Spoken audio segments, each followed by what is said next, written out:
Labas rytas. Sveiki gyvi. Good morning and welcome. I know that we do have some foreign guests. So first lesson, can you tell to us Labas rytas? How many foreign guests do we have? 1, 2, 3. So let's try. Labas rytas. Labas rytas. That means good morning. Maybe more lessons later on, but I want to invite you to put on headphones because you'll be able to hear all our discussions and everything what's in Lithuanian. It will be translated to English. Tai ką, sveiki visi, sveiki susirinkę čia, aplinkos ministerijos, sveiki visi stebintys mūsų transliaciją YouTube'ose, Facebook'ose ir visur kitur ir patogiai gurkšnojantis kavą. Šiandien bus įdomi diena.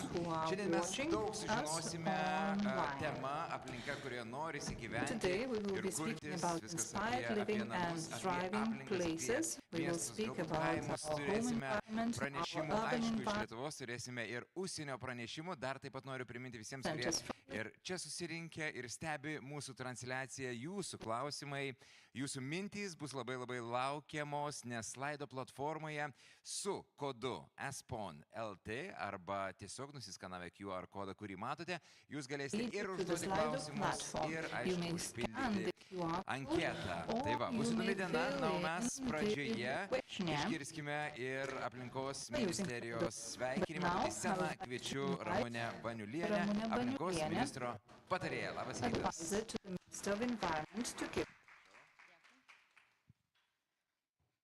Dear participants, speakers, dear colleagues, it is my pleasure to welcome you here in Lithuanian Ministry of Environment, as well as those who are watching us online.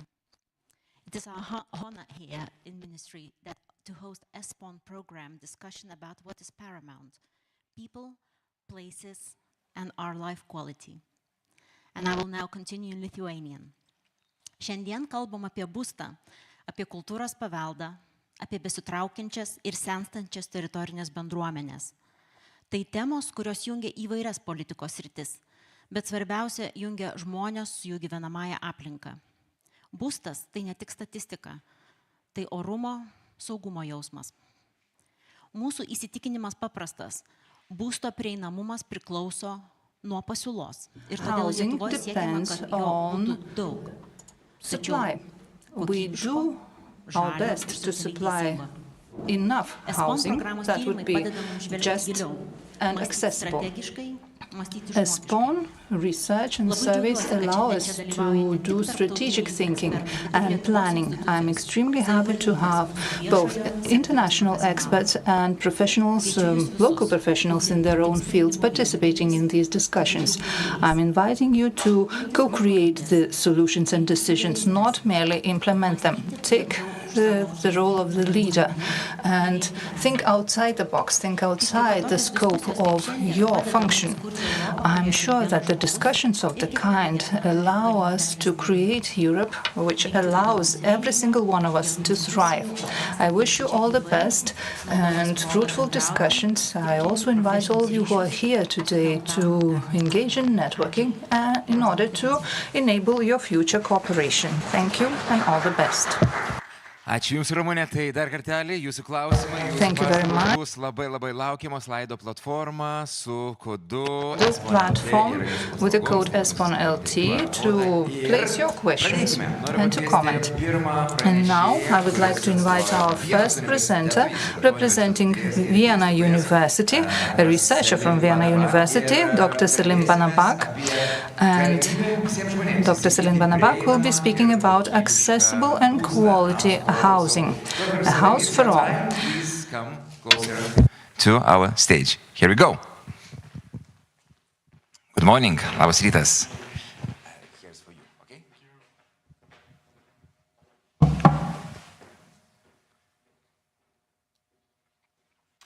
So, good morning, everybody. Very happy to be here in Vilnius. For me, it's the first time. And I'm excited to talk about housing, but also a bit to see the city later. But housing first. The ESPON project I'm currently working on together with a lot of colleagues from TU Vienna, but also an international consortium. It's called Access to Affordable and Quality Housing for All. And we are kind of 2/3 into the project, so everything I'm gonna present today is not gonna be final, but is kind of the stage where we are at, but we're going closer to being finished. And so I'm very happy to be able to present already a few interesting maps and findings today. So let's start off with a quick introduction and motivation for the project. As you all know, currently in Europe, we're talking a lot about housing affordability, often in the framework of a so-called housing affordability crisis. And there is a surprising consensus, I would say, from different institutions' perspectives on the topic, or agreeing at least that we have a common problem with housing and housing affordability, but of course also that the problem varies from country to country, from region to region, and so on and so forth. And when we have a problem, of course, we are also searching for a solution, for a political solution, for possibilities how to deal with the problem. And again, we have the very local level involved, municipalities searching for possible interventions, policies they can do, but it goes up to the European level as well, where now housing is, I think, a big topic on the European agenda, which is a rather new development. And of course, as researchers, we will not be able to directly solve the housing affordability crisis for the whole of Europe, but I guess what we can do is we can provide some evidence, we can provide information which allows for good policy making, for good decision making, for evidence-based policies. And so in comes the House for All project, as we call it. The project has several work streams in parallel with different deliverables. The first of which is the so-called Housing Policy Compendium, which is a comprehensive overview of housing policies across Europe, and it features 31 country profiles. The Housing Policy Compendium is kind of the first big product from the project, and it already features more than 500 pages, so you can read through all of that if you're really into it, but there will also be a more interactive online version available soon. Then we do housing affordability mappings to get a feeling, get an idea about the regional variations of housing affordability for both the rental market and the sales market.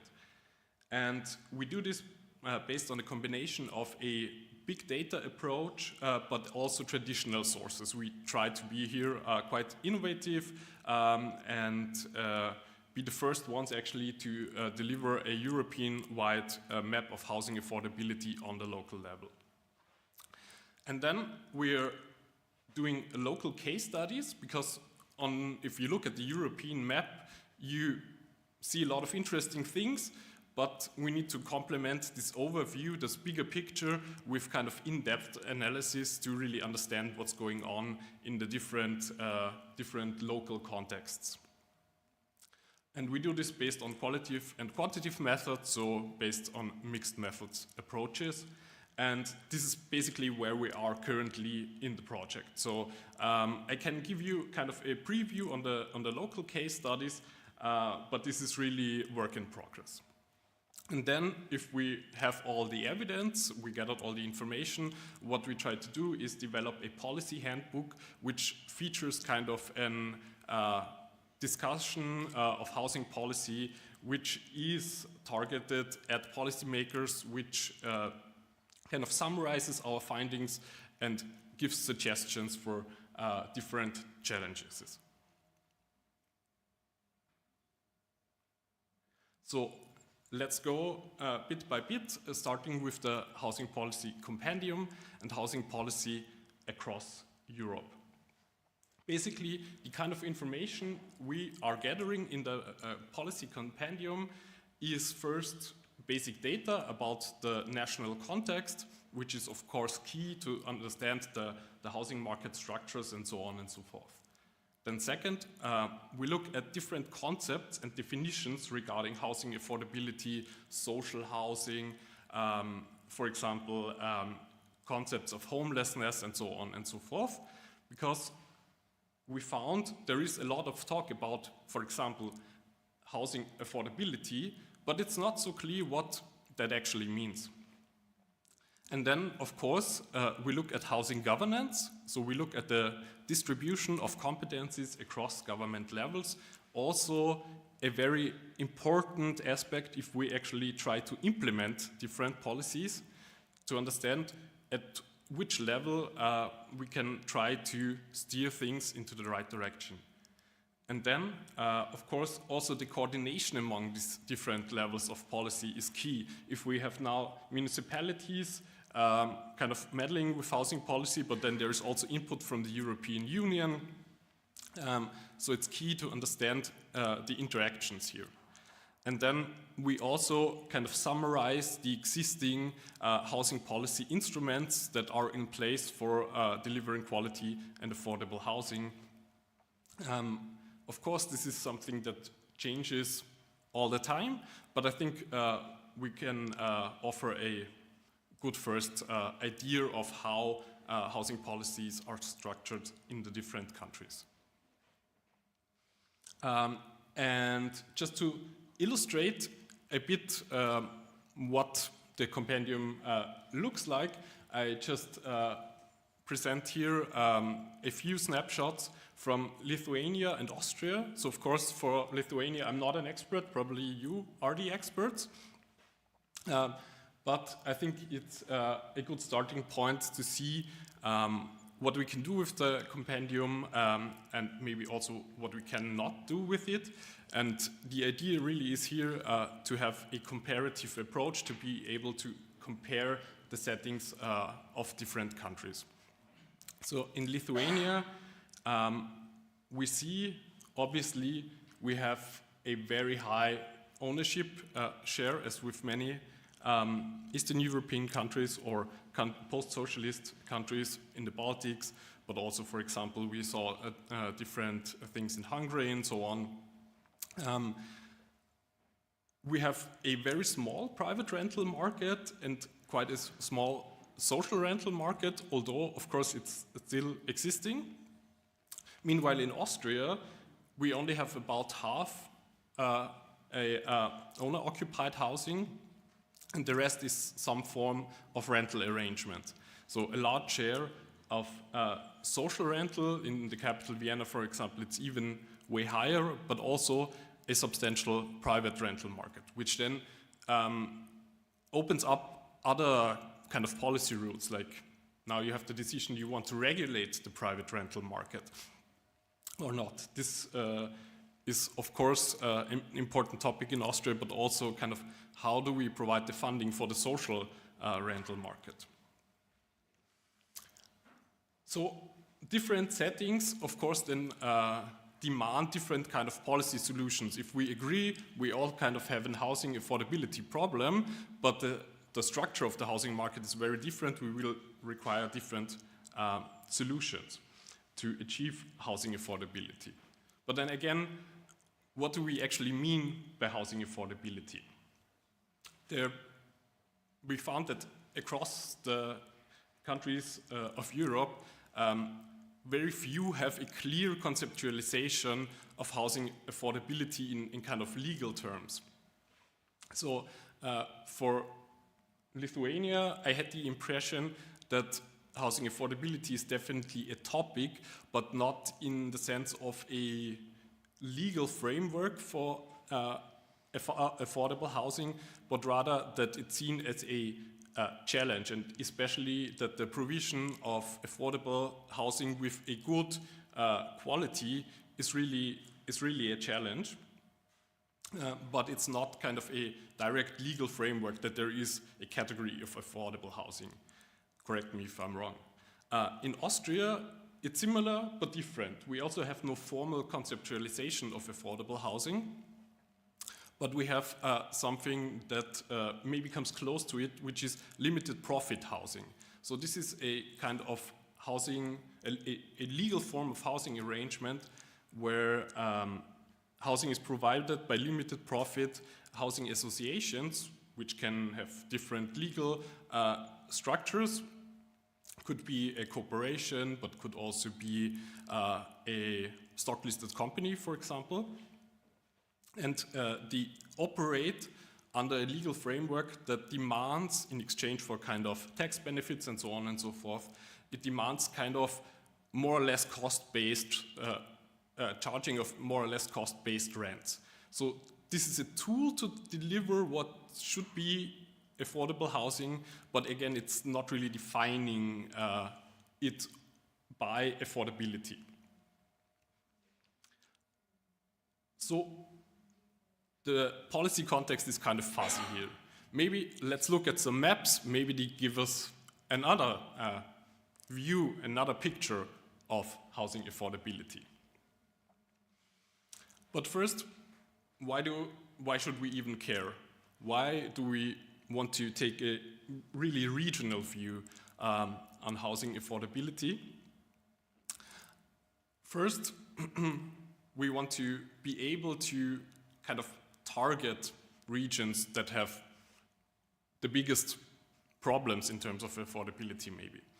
But also from an academic perspective, we really want to gain a better understanding of the relationship between affordability and different sorts of housing policies for kind of evidence-based policy making.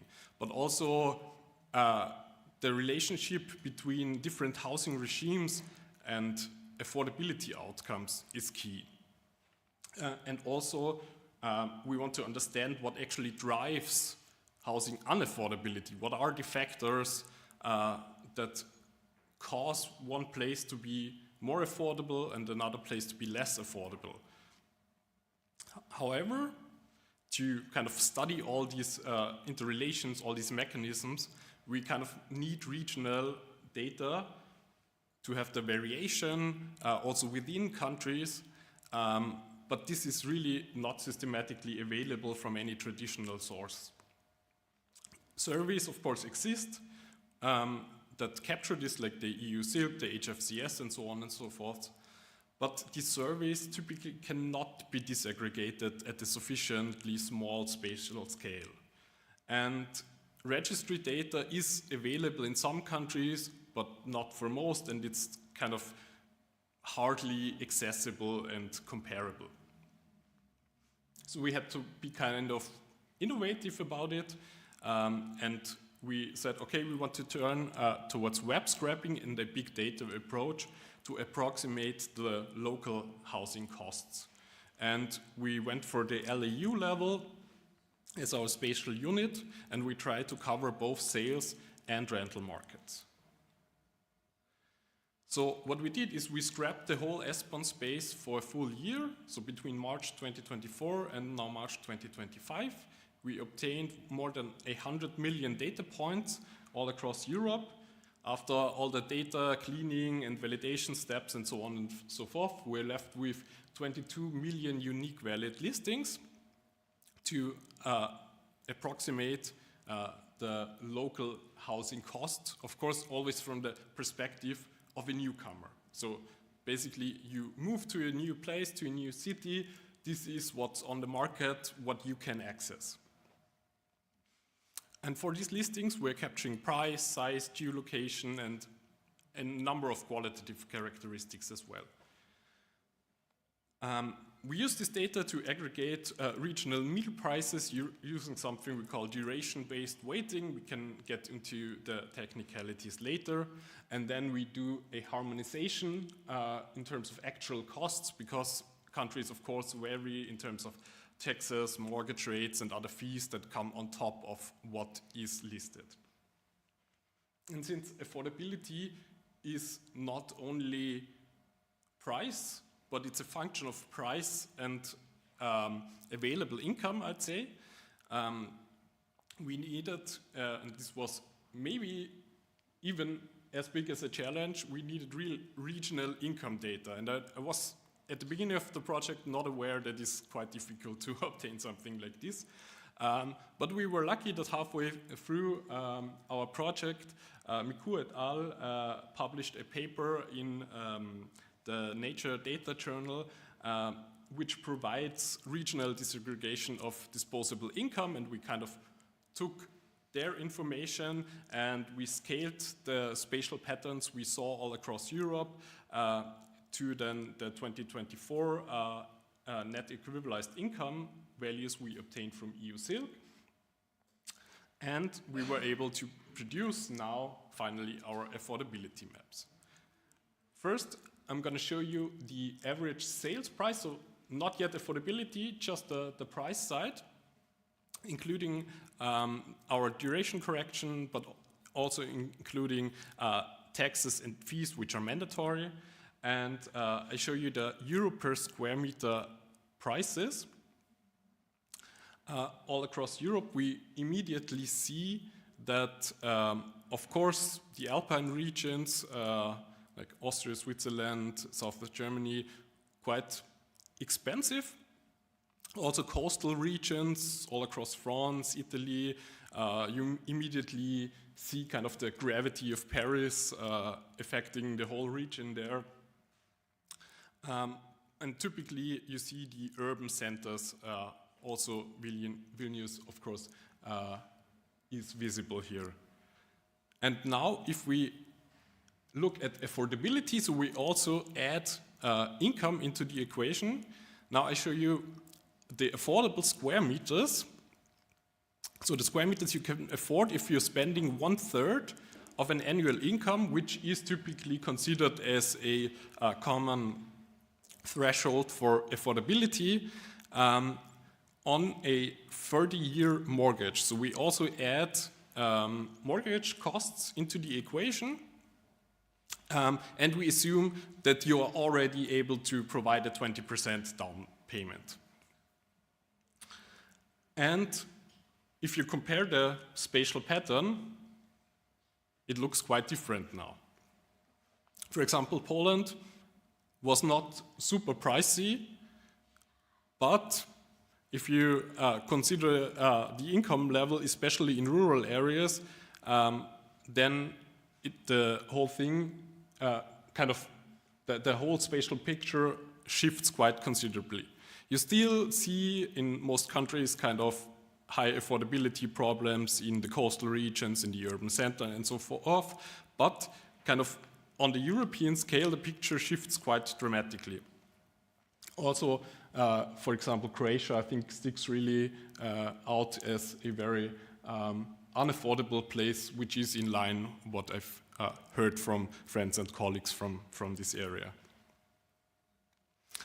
We can do the same thing for rental affordability. Now we look at the affordable square meters that we can rent if we spend 1/3 of our monthly income.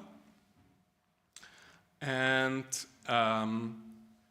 again, we have quite a similar spatial picture all across Europe, but we also now have a lot of blank spaces where we can clearly see it's hard to obtain a rental unit in rural areas, and we have actually no other opportunity but to buy or probably not live in these regions. And we can also take a look at the average duration of those listings. So we do the weekly scrapping, so our smallest unit is, of course, 1 week. But this is quite interesting because it gives us an intuition where there's a high turnover, where the markets are really active.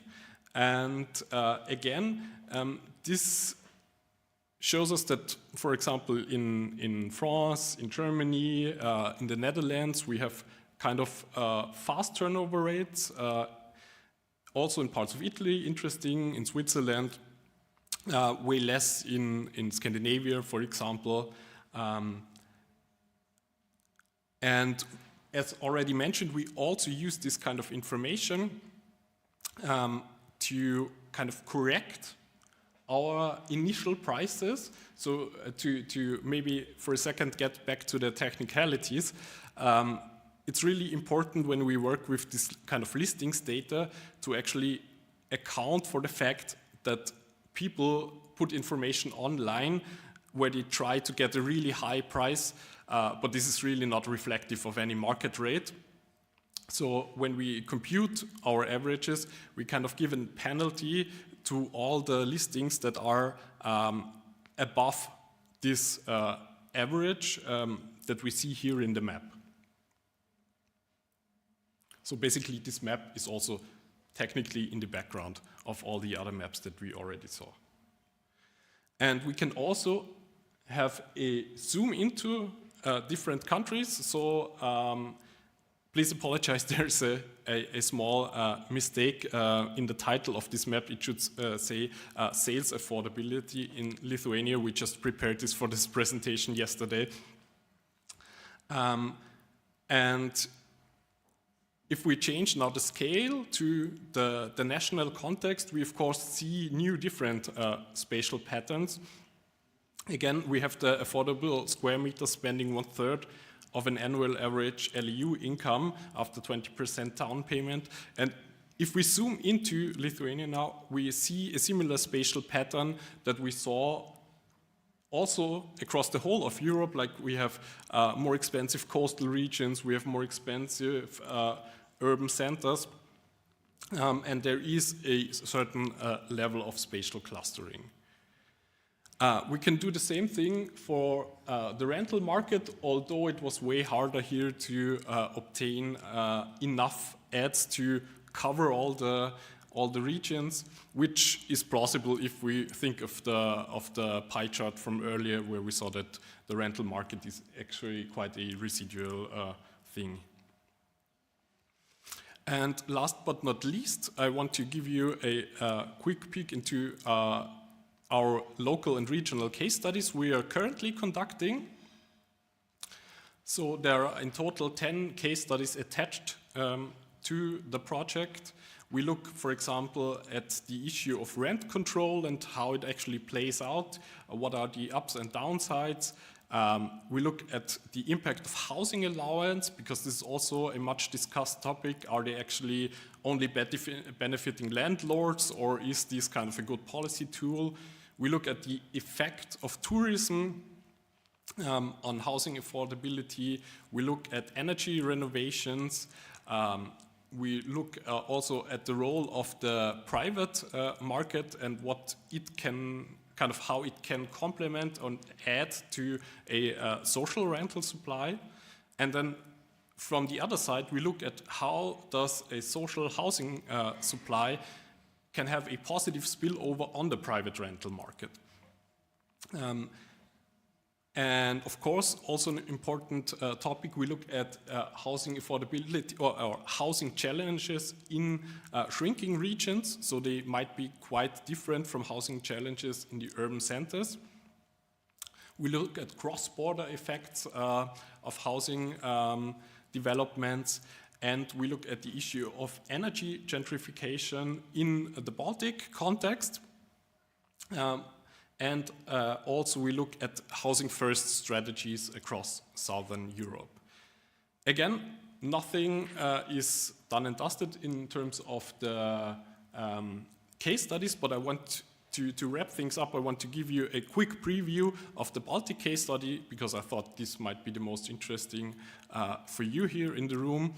So basically our colleagues who did this study looked at all 3 Baltic countries and how they offer energy renovation support, also in coordination with the EIB and European institutions. They found that in Estonia and Latvia, the programs were designed to reduce regional inequalities, so they were considered a regional aspect in the policy designs, where in Lithuania, I was told, the focus was more to reduce also household level income inequalities in the framework of the energy renovation support. Of course, on top of helping to achieve more quality and energy efficient housings.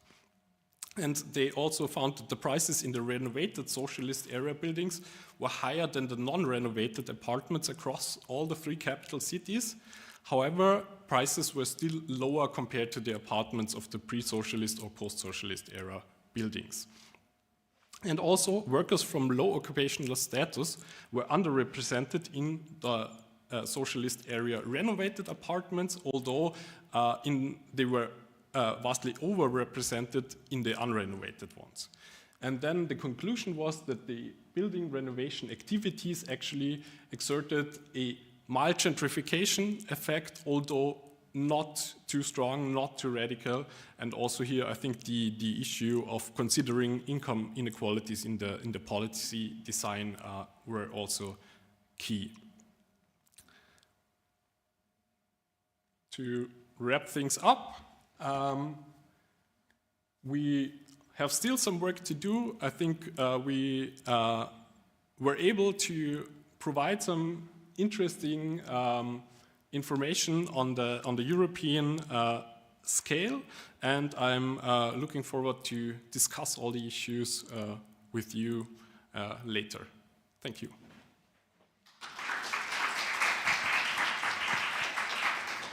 All right, Selim, thank you so much. Please don't run away. We do have some questions from Slido platform. Come closer and thank you for your questions. Dėkojame visiems už klausimus. Juos visada rašykite Slido platformoje.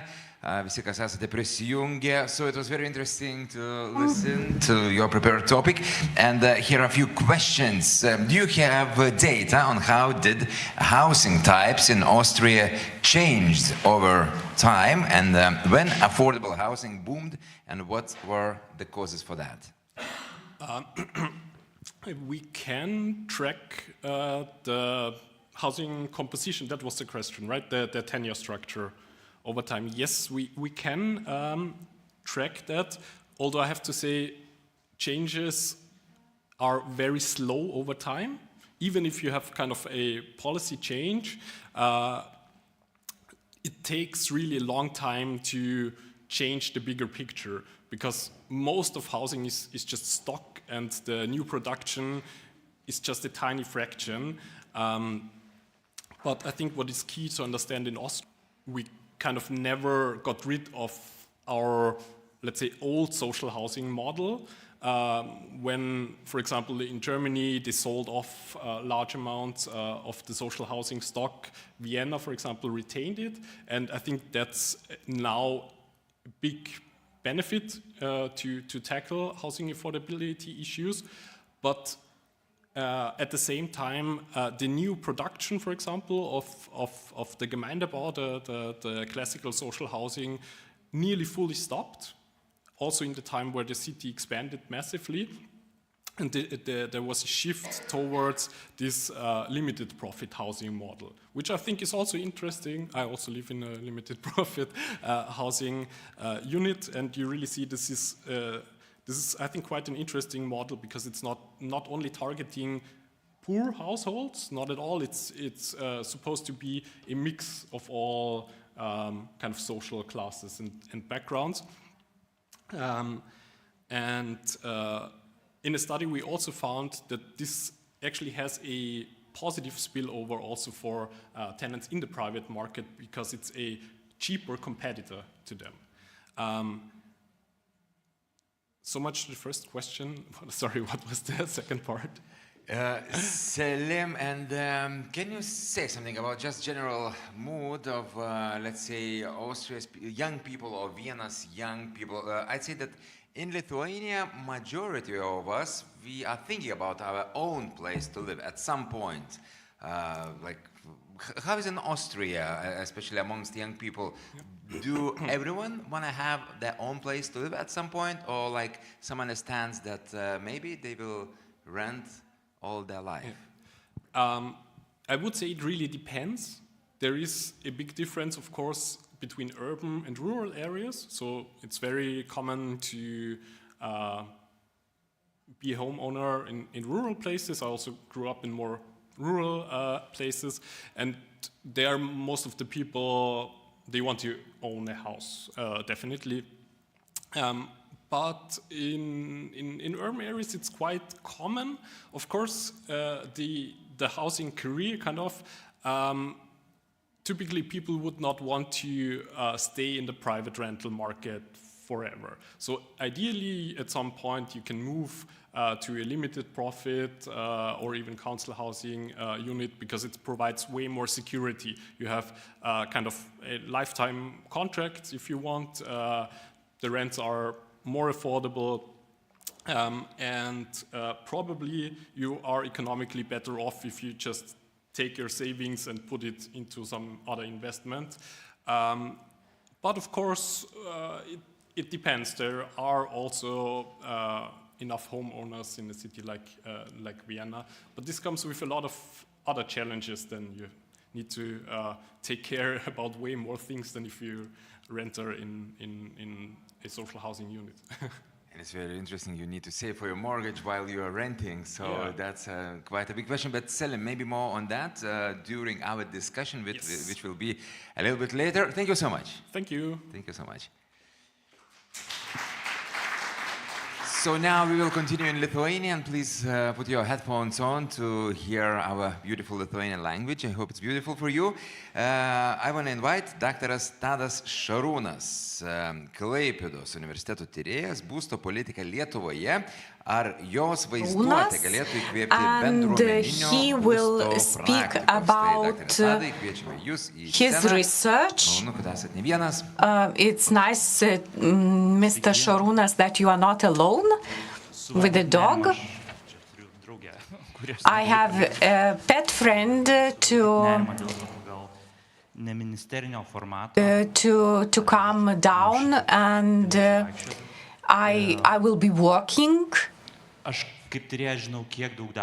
I, as a researcher, know very well how much work we have to input into research that we get the data that we have just seen on the presentation. And there is a problem when the political imagination or social insights, they are not so slow or not as quick as the practical research. And me, as a sociologist who research the housing issues, I research how people are welcome or not welcome in their neighborhoods. And in the daily research, I face a very huge emotional picture, which reflects the political situation. And it starts with the pain of people who must leave their houses and because it's not affordable, to the euphoria of newcomers who finally have afforded their own house. So sociologist research is very emotionally influenced, and the question always is, what should we do? And my practice is that I refer very much on public sociology, and I present my research this way. But it is not enough. It is not enough to tell what we find out in the field, but we must find ways how the research could be used to inform our political decisions. So, how should we translate what we find out about people's lives into the political decisions? Yes, we have a lot of proof and evidence about the housing throughout European Union, but what should we do to change the thoughts, the ideas, the mindset of politicians, of decision-makers, in order to improve the situation? So my point is to talk about small things, not about the grand investments. And the small thing is the community housing practices. I think that this could be a discussion point to change the cornerstones of the housing policy in Lithuania.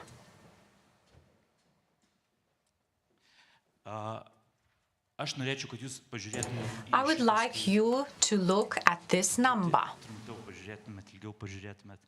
for a shorter or longer period of time. It is very bright, so after looking at it for a long time, your eyes should start hurting. It means part of Lithuanian population which owned housing or house in 2013. And we've seen already in Salem's presentation, the number is very exceptional. Now it is quite a bit different. And this situation of the first 2 decades of independent Lithuania, we didn't talk about it. We talked about social housing, which is quite a critical issue in Lithuania. But in the public area, we thought that everyone had their own housing and the problem was solved.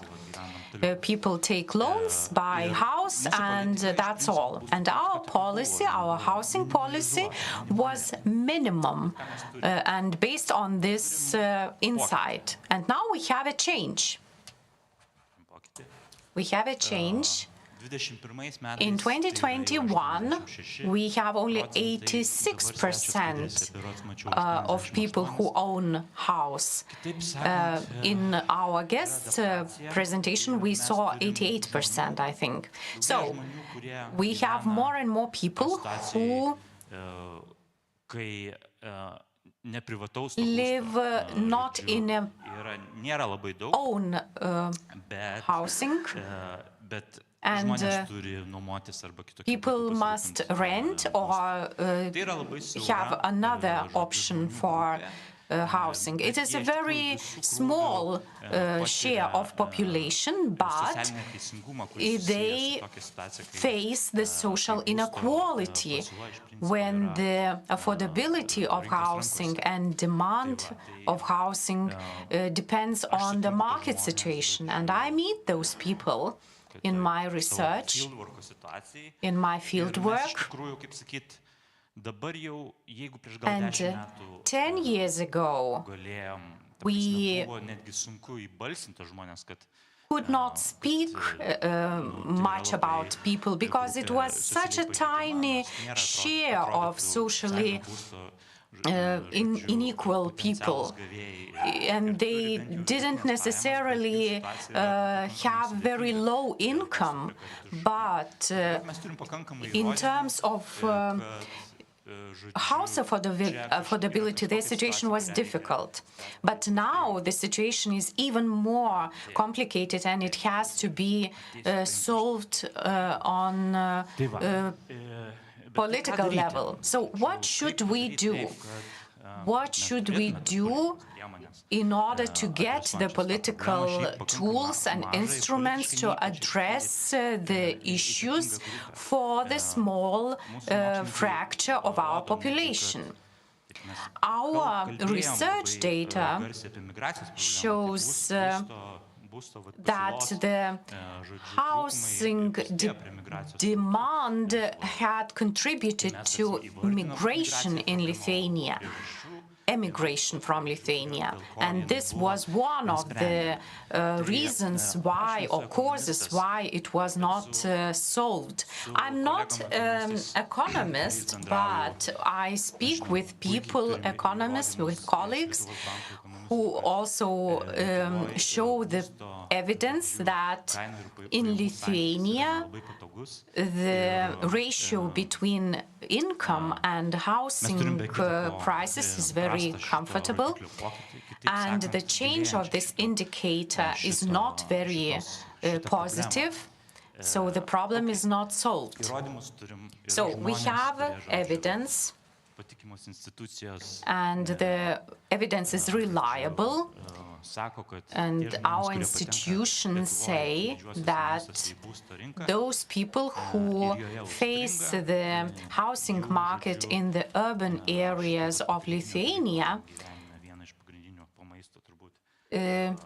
this housing price is quite high, and they face the social inequality. But how could we translate this evidence into some political action? And we, sociologists, we work with such exercises. It is very relevant, and I was having breakfast in cafe, and I met my classmate, and he asked me what did I do in my life, and I said that I was going to the Ministry of Environment to speak about housing, and he thought that I was going to speak about social housing. So this is my colleague as of 200 years ago, Mr. Engelsen, and he researched the housing problems for various social classes in London of the 19th century. And the first impression in our society is that people who are very poor and who have to be taken care of, and we have the social housing for them, despite the fact that there is a lack of social housing in the cities. So, in other terms, on the right, you see the image which is quite often in people's mind, talking about poor people, about social housing. But we have to speak about middle-class group who have enough income, but they cannot afford they can't afford the down payment for the house, and for taking the house credit and become the house owners. So, should we base this on some facts, could you say? And we have a survey which was done. It was done before the municipality elections, and we asked Vilnius citizens what were the biggest problems in the city at that time. And more than 50% of the respondents talked about health issues, about health services. Almost half of them also said about housing issues, and only then they spoke about roads and infrastructure. And the municipality elections focused on the infrastructure, on roads and streets, but we didn't speak about issues that were relevant for people. Together with the Museum of Vilnius, we organized the survey where we asked Vilnius citizens whether they felt as Vilnius citizens, and more than half of the respondents felt as Vilnius inhabitants, but and we have the hypothesis that the longer people live in the city, the more they feel the inhabitants of that city, and they can see themselves as Vilnius citizens. But another issue was whether they owned a housing in the city.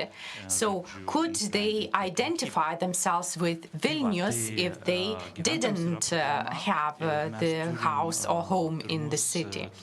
So this is the issue for our city inhabitants, and last time we had the national level election where we have had the issue first time in the government policy to raise the issue of housing. And this is a very important question, or also very expensive question. And I think that we should expand on not only on the affordability, but also on the quality of housing. During the decades of independence of Lithuania, we had the issues of the demand of land plots and housing in our country. And we also have some quality issues. These housings are from from Soviet times, and they are not very easily renovatable. And some people also need bigger housing compared to the housing that was available 30 years ago. And some people can afford homes which were built not in the center of the city. And there are some illogical differences in demand of housing. Some towns, they are not expanded enough, and we have also environmental issues, congestion issues in the center of the city, etc. And by solving this issue, we could also solve sub-issues. So how could we free our political imagination and make political decisions that would be relevant for people? Sociologists normally do not speak about future, but speaking about the future, I could see it through the community or collaborative housing practices. It's quite a niche method. As far as I know now, we only have 5% of this development. And this is the development method where the future neighbors or future house owners, homeowners, they would make up a collaboration community and build their own housing. For me, it seems a very good political instrument which should be discussed. First of all, it is a niche instrument. It has no grand scale, which would have very great inspiration or need huge investments.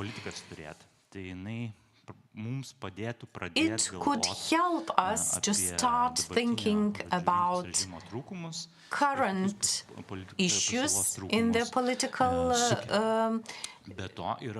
situation and decisions, and could make us change them. Also, we have quite a number of analogous equivalent examples in other European countries, which we could be inspired by. For example, the Netherlands or Germany.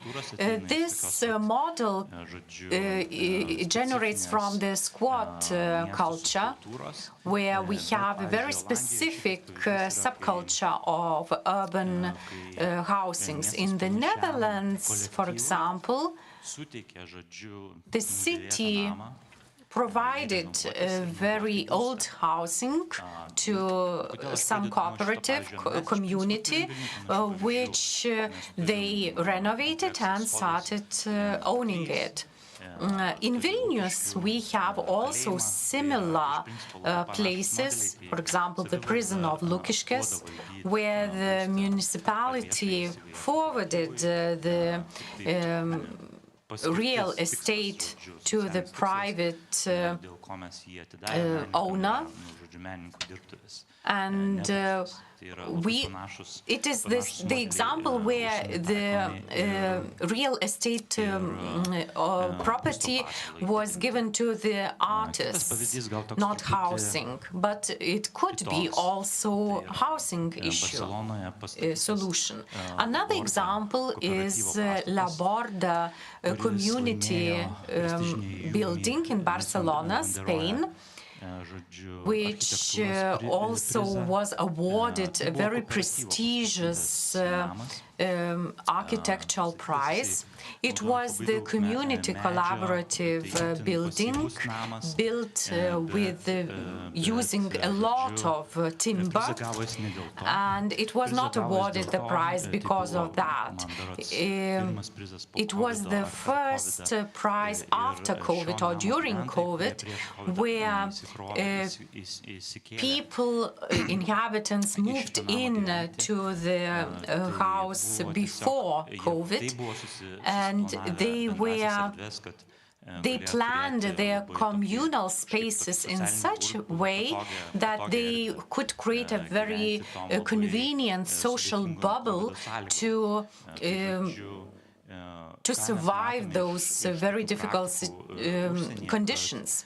So, viewing these examples, good practice examples abroad, we can see that the housing was sold not as a commodity, but as a service, as construction service, and it provided more variety for housing. And this housing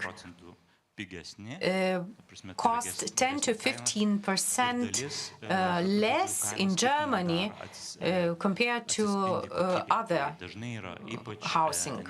And these are also energy efficient housings, which are climate neutral and future approved. And the market cannot provide such solutions, because in the free market, housing is a commodity, and it is focused or orientated on the middle or average consumer.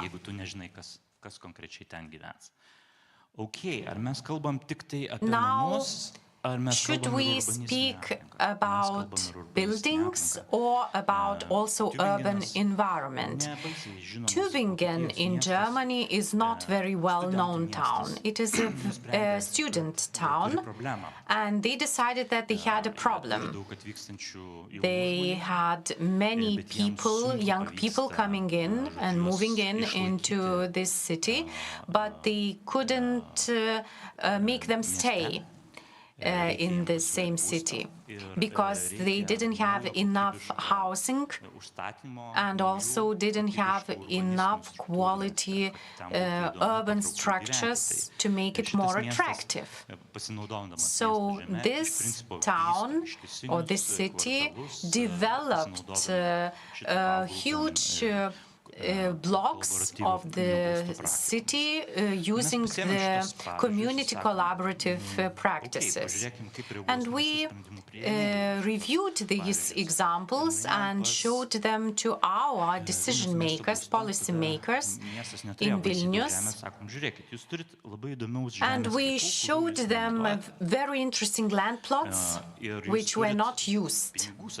And also we showed them that there was some money for social housing, but no social housing available. And we provided a hypothesis of construction projects. We chose some specific locations, and we designed a building, a house, which was very conveniently integrated into the historical context of the city. And we showed that this collaborative housing model, where the municipality is interested party, and we could use the ground floor for the public services, for example, kindergarten. Another part could be social housing or municipal housing, and some of it could be sold on the market. And back then, at that time, the agency was very glad to see this model. Of course, some years ago, the situation was different, and the city could buy the social housing units, and there was no demand problem anymore. So, as I've said already, this is not only a housing question or issue. It could also be used for the development of the city as a whole. In some land plots which are problematic for the development, we could use this collaborative community housing as a solution. The Vilnius already is urbanized a lot, but we could use the housing as superstructure, and we can build new housing on the existing buildings and also renovate the entire housing. If there is some surplus infrastructure, the buildings could be used, the old buildings could be used to convert their functions into housing. In other words, housing is not a commodity. Housing is a right, and to create or to build own housing is one of the biggest innovations of the civilization, and we could think about future housing policy that way. Sveiki, paprašysiu nepabėgti, sakyti dar kartelį. Taip, ką, labai įdomu buvo. Thank you very much. Please stay on stage for a while. Are there any questions in the audience here? Tai primenu dar kartelį stebintiems transliaciją. If not, then I would like to remind you that you are most welcome to ask your questions via Slido. There are a few questions for you. One of them, what are the key criteria of quality, affordable housing? Is it service, accessibility, or something else? Well, I'm a representative of a middle class. I have my own needs. For example, I want to see nice buildings around me, but we do not pay enough attention to one thing. The housing should be adaptable to the life cycle of a human being and to the changing family circumstances. This means that housing should vary in space depending on your life circumstances. Sometimes we might need to build a house which would be adaptable to the size of the family. For example, we can give up part of our flat to our neighbors who have more children. Very often we end up in a situation where we have a house that doesn't change in size. But there are also countries In Germany, for example, where you can modify the space that your flat, for example, occupies depending on your family situation. I would say that this is an example of quality housing. I certainly want to have community spaces to communicate because this is part of my profession. This is what I want, but you may have your own ideas about it. I think that housing should be adaptable to the life cycle of a human being. And there are also examples of such housing. Do you think that in Lithuania this idea would be acceptable because we are rather conservative, we want to have our own housing? And what about our ability to agree on giving up part of our housing to somebody else? Because we have problems agreeing on renovation. Well, I would say I'm very positive about the ability of our people to agree and to negotiate. I think that every single renovated house is a miracle. Why? Because people are given a task that is impossible to implement. Usually, apartment building includes many various people who have different needs, different income, and actually we expect too much from our people to agree in such various situations, different situations. It is very complex to go through all those changes, and the intervention of the state is a must. Very often our people are even more dynamic than in other countries. They want to change their fate and to change the environment more often than in other countries. What concerns the culture that we're used to, of course, our people want to own a house, but this is a result of our policy measures. It's not part of our culture, it's a result of our policy measures. For example, if renting a house is a rational choice, then why not? I think that there are people who want to live for a while in one building, then change the building and live somewhere else to find the best place for them. And I think that it's a natural life cycle of a human being. You have to be able to rent a flat, you have to be able to own a house. Actually, we don't have an ownership culture. It is inevitable to become an owner of a house because it is more beneficial for the person. Actually, this is what sociologists say. A culture is a result of structural forces. These are not natural forces like rain. These are structural, economic, political forces, social forces that force us to end up in a situation like that. And the difference between those forces and natural forces is that we can change them by taking certain political decisions. Certainly we can change the situation. It's not culturally that we are destined to be owners of housing. Thank you so much for your contribution. Ačiū, daktaras Tadas Šarūnas. Aš tikrai dar kartelį primenu visiems stebintiems mūsų Facebook'ose.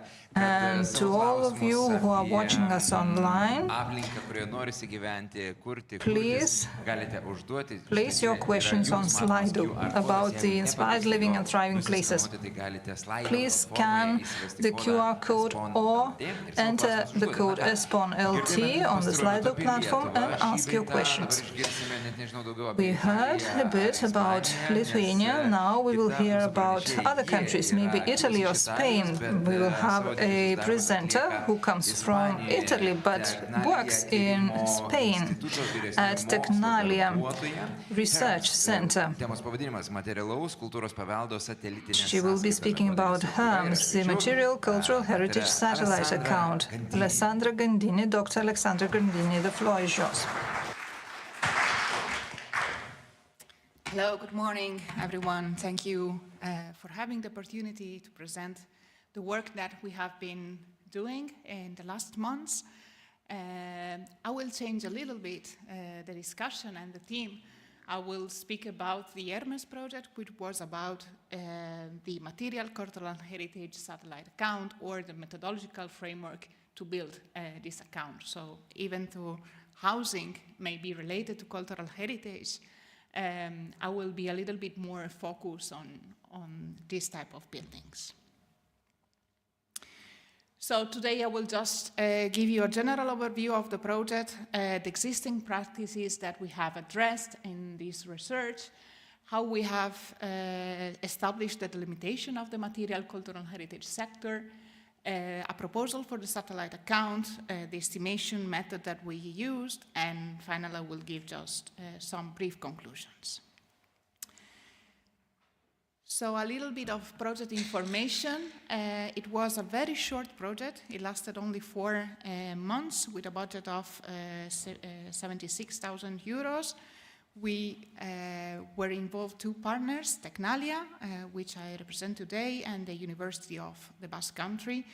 And it was a on-demand study from the European Heritage Head Forum. A little bit of background information. We all know that cultural heritage is important for its values, but it is also a component of social and economic development, and it's part of the European landscape. It is often recognized as a source of sustainability as well as social and economic development.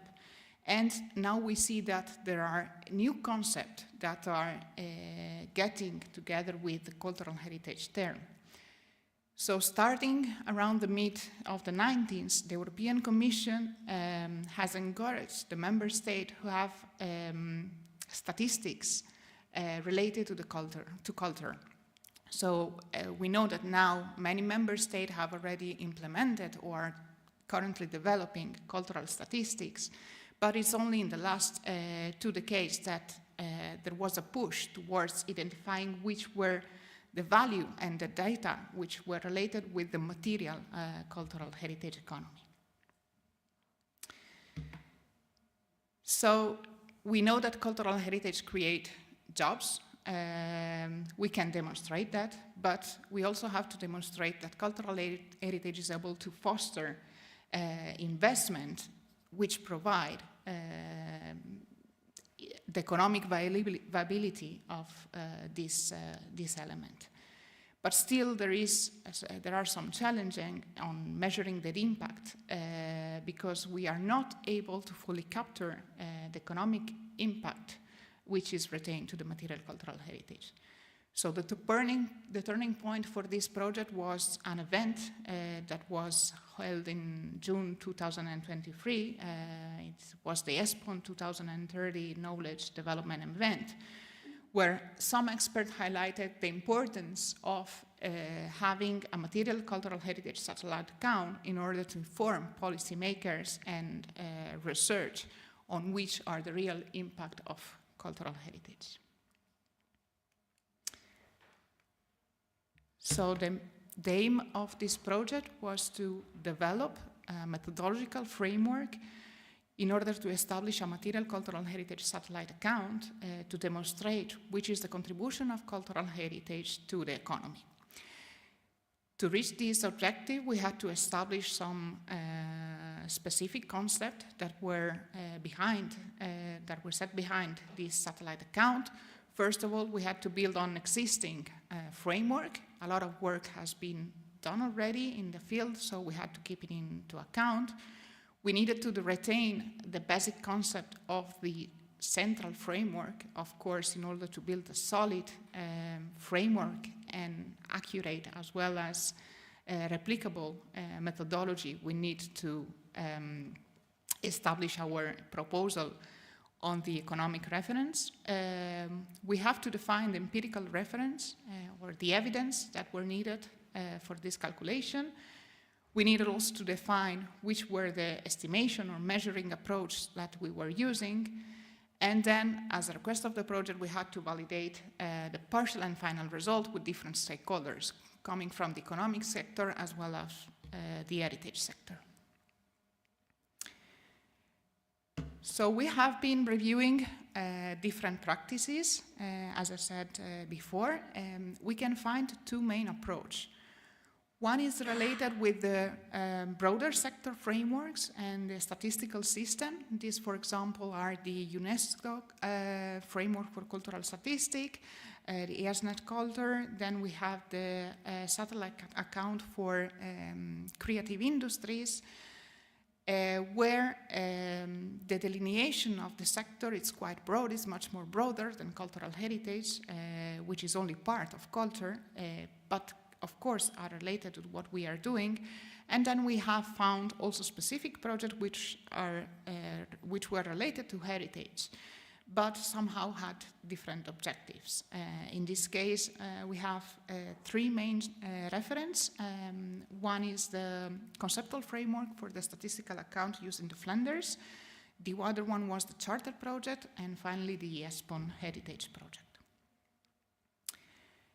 So looking at the contribution that this existing framework can have, first of all, we have to say that these methodologies had different objectives, or a combination of objectives that were different from the objective that we had in our projects. And as I said before, when we were looking at the cultural or the creative industry sectors, of course, cultural heritage is just a small part of this broader sector. So when we need to provide a comprehensive and detailed representation of cultural heritage, especially material cultural heritage, and the economic flows that are linked to this sector, then this kind of approach falls a little bit short. As well as the value change that this type of methodology produced, they were associated to some function which do not strictly belong to cultural heritage. This is, for example, the case of creation, where, of course, if we are speaking about culture, there is a creation process. But when we are referring to cultural heritage, we do not have this function in the current time. Then we also have to say that considering all these frameworks, there is one that is the most influential, which is the UNESCO Framework for Cultural Statistics. And then we found also interesting the approach that was used for the satellite account for creative industries, EUIPO, because it recognized a value that the others doesn't, which is the value which is associated with dissemination through different platforms, such as, for example, YouTube or Wikipedia. So it was a concept that we decided to include also in our framework because it was really interesting and it's an upcoming economic value. When we come to the cultural heritage specific framework, we see that some of them are really comprehensive in describing the function and the activities that comprise material cultural heritage, but somehow they do not address the methods that are needed to estimate this economic calculation. The Charter project, for example, had another objective. It was dealing with skills that are related to cultural heritage, so they really didn't have the economic objective as main part of the work. But it was interesting to show, to understand their conceptual design, and we also had a lot of discussion with them in order to really capture all the essence of cultural heritage sector. And then we had a previous ESPON project, which was called ESPON Heritage, which for us was the most pragmatic reference in the field. So it provides a complete description on how we are characterizing the sector and economic procedures to calculate the impact, but it is true that there are some incoherence between the conceptual and the practical description of the method. So what we did is we launched a comparative analysis of the different review frameworks. We mainly addressed them considering three main criteria, which were, first of all, to which extent the framework established the empirical reference needed. The second one is how is grounded in economic accounting that are accepted almost at the European level, and which are the estimation procedures, if the estimation procedures are considering or are proposed considering existing data which can be available in most countries. So in the Hermes, one of the first steps that we have to take was to delimitate the sector, the material cultural heritage sector, and its economic activities. So we do not want, or the aim of this satellite account is not to put a value on heritage elements, but is to consider all the economic activities in all the industry that are related with cultural heritage, which economic activities are generated by cultural heritage that can be cultural or not cultural. This is, for example, the case of insurance. We can live in an heritage building or in an heritage dwelling. Insurance is not a cultural activity, but it is created because of the heritage element. So we also had to introduce the value chain concept that needed to be adapted to cultural heritage. So needed to integrate all the function and the activities that derive from the existence of cultural heritage. And then we also consider that these activities may change depending on the type of heritage we are considering. So in this study, we mainly focus on 3 types of elements. As I said, Hermes was about material cultural heritage. So we identified the movable, the immovable, and the cultural landscape as main heritage type, which are linked to the different functions that we'll see today. And then we also recognize that digitization have a role, but it's not an heritage itself. Some of the frameworks we review were proposing digitized heritage as a new type of heritage, but it's true that we don't have enough data, it's still not recognized, and we do consider that this is kind of a process that really applies to all the type of heritage. So these are the main functions that we have proposed, which were tailored to the material cultural heritage sector. We have the 3 types of heritage. We see that there is a big activity which encompasses all the 4 main functions, which is management and governance, of course, that we need to take into account. And then instead of the process that are typically assigned or considered in a value chain approach, we did name them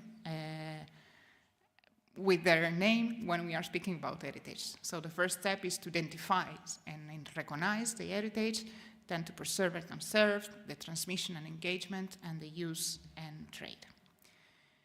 So we went a little bit further and we tried to assign which activities we were referring at in each of the functions. So you can see that, for example, for the identification and recognition, of course, there is all this part related with documentation research, historical archives, archaeological excavation, and then we have a part of inventory and legal protection of this element.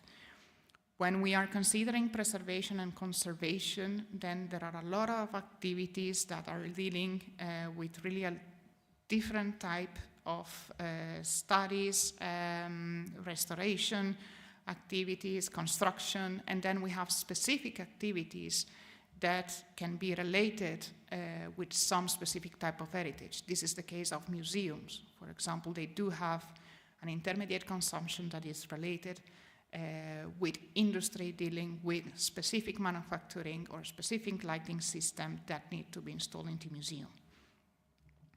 And then we see that there are some activities which are very difficult to estimate that we need to consider, but that we already knew that from the very beginning that were difficult to estimate. These are the ones that are mainly related with trade, which are dealing with advertisement, gaming, and audiovisual material.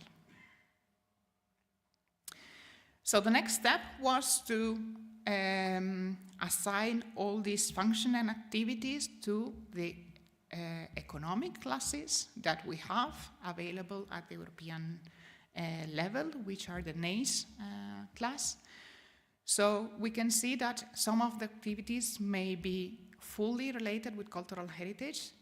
For example, we have the case of museum activities. So if we have an economic class that is museum activity, we do consider that all the activities included there are part of the cultural heritage. But then we have some activities that we know that are only partially connected to heritage.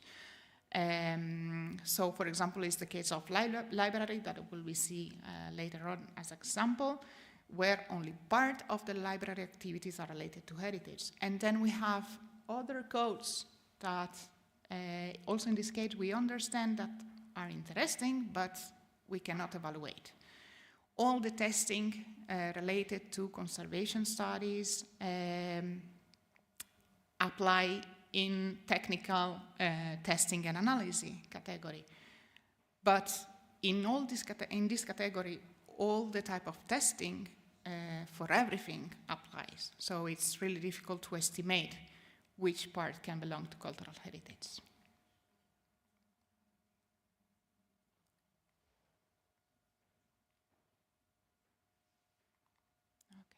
Okay. So I will. So with a satellite account, what we are delivering are production table for the material cultural heritage industries that include the information, gross value added, and intermediate consumption, and we also give information on employment in the sector. So as I said, we are focusing on the value which is generated by different kind of industries which are related and associated with all the functions that we have seen of the material cultural heritage. So in this case, we propose a satellite account that is related with a special sector account. In this case, we are proposing an approach which is similar to the culture or the tourism satellite account. So where our starting point is the supply table in input-output framework.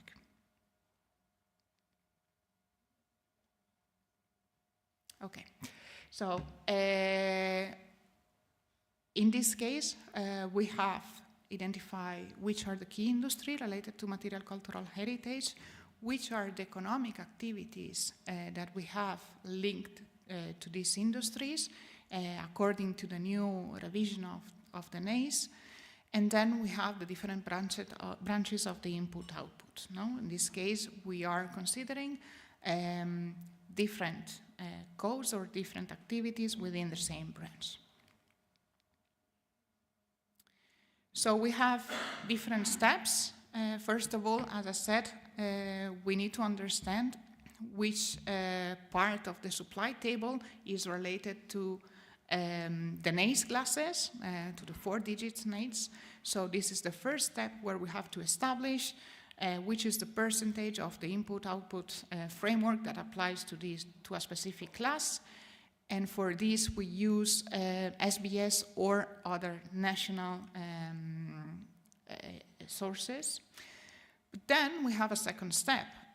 As I said, some of the activities can be fully related to cultural heritage. So, for example, in this case, we don't have any problem. We said, okay, all the NACE class, which is associated to museum and collection activities, is 100% related to cultural heritage. But then we have activities where cultural heritage is only part of this class. So in this case, we need different estimation methods. Whoops. No.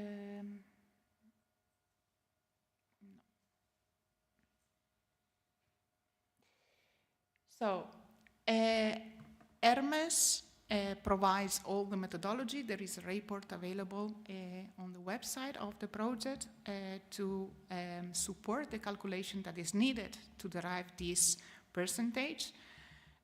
We tried to identify different data sources that were available at the European level and that can serve all the countries. Of course, if countries have better statistics, then they will use that. But we tried to provide, first of all, data sources which were available on the European level, and secondly, data sources that can be territorialized, sorry, cannot speak that, and can downscale it until the NUTS 3 level. The methodology is applicable across most of the countries, and these data sources are available almost for all the countries at the European level. And then we also had to define which is the material cultural heritage baseline population.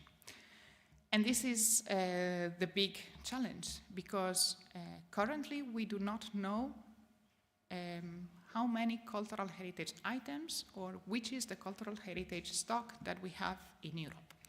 And this is due for different reasons. First of all, each European countries list or register cultural heritage in different ways. Secondly, if we want to count items, then we have really different categories. So one can be a monument, or one can be an historic center which actually comprise a lot of buildings. So still, there is an actual georeferencing of all the items that we have available. So just a short example on some estimation procedures. As I said, libraries. We said it is partially related to library activities, partially related to cultural heritage. This is because not all the libraries host cultural heritage collection, first of all, and not all the activities of a library can be related to cultural heritage. They do other things.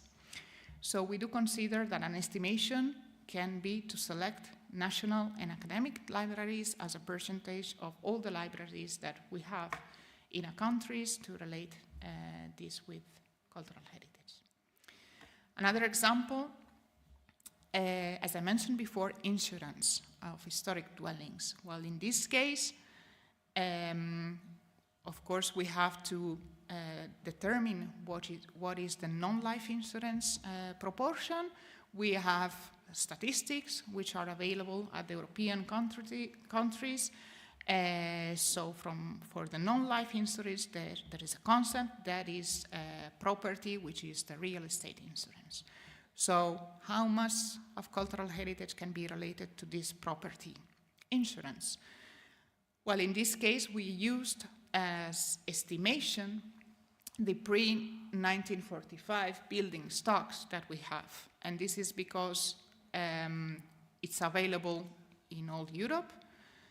It considers almost all the buildings with some historical or architectural significance, and usually transition are related on a dwelling scale rather than a building, and this is why we are selecting dwelling instead of buildings. And then lastly, we wanted to go a little bit further, and we introduced two new concepts. The first one is related to cultural landscape. We thought it was interesting to consider this dimension because even though it's very difficult to separate material from the immaterial and tangible from intangible cultural heritage in the case of landscape, the agricultural sector is quite important and can be related to cultural landscape if we are able to overlap the agricultural land that falls into different protected areas. And in this case, there is another concept which is quite interesting, which is the PDOs, but unfortunately, we don't have a specific geographic area associated with this product. And finally, tourism is another concept. I will just go quickly through this. We have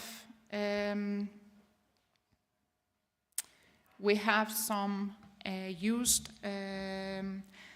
some different sources to try to derive a cultural density index. These were cultural gems, UNESCO, and the building stock per age. We have some consideration on this. Cultural gems will be possibly in the future a nice data source, but we have to consider that it has some constraints. First of all, it's a collaborative source, so it is not homogeneous. It depends on how many volunteers we have in a country. If we have too many details, then result could, in the same area, then we could bias the result. The same elements can have different tags, which is difficult to manage, and different levels. From the other side, the World Heritage List, at the moment, even if they are working on that, they just have a list of points by country. So it's difficult to manage like the area if we have transnational cultural heritage, or, for example, as I said before, if we are considering a historic center as cultural heritage, then a point is not the best representation. And then we have the building stock per age. So if we are considering the pre-1945 total stock, then somehow we can penalize some areas that have a lot of real estate new development, but also may have a percentage of interesting heritage buildings. So as a conclusion,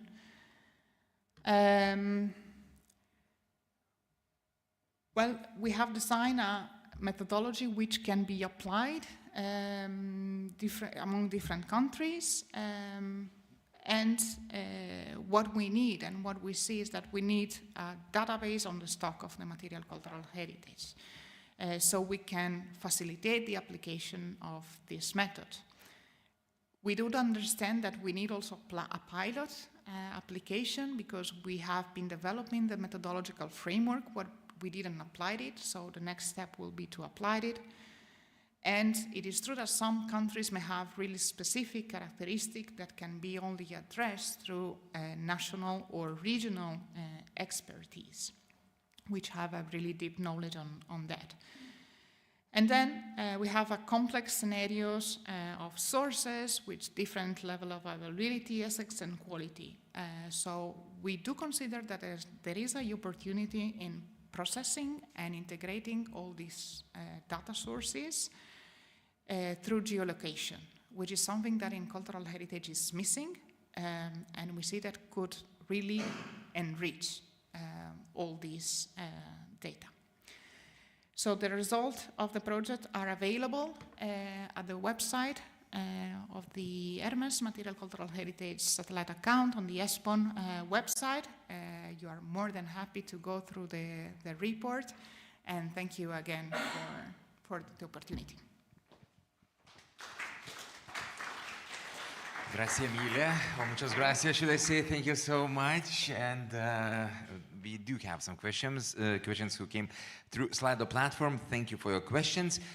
Do you think that you have identified all cultural heritage activities in the ERMS methodology that should be monetized and therefore easily traceable in the country's economy?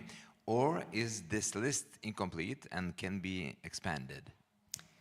The list indeed can be expanded.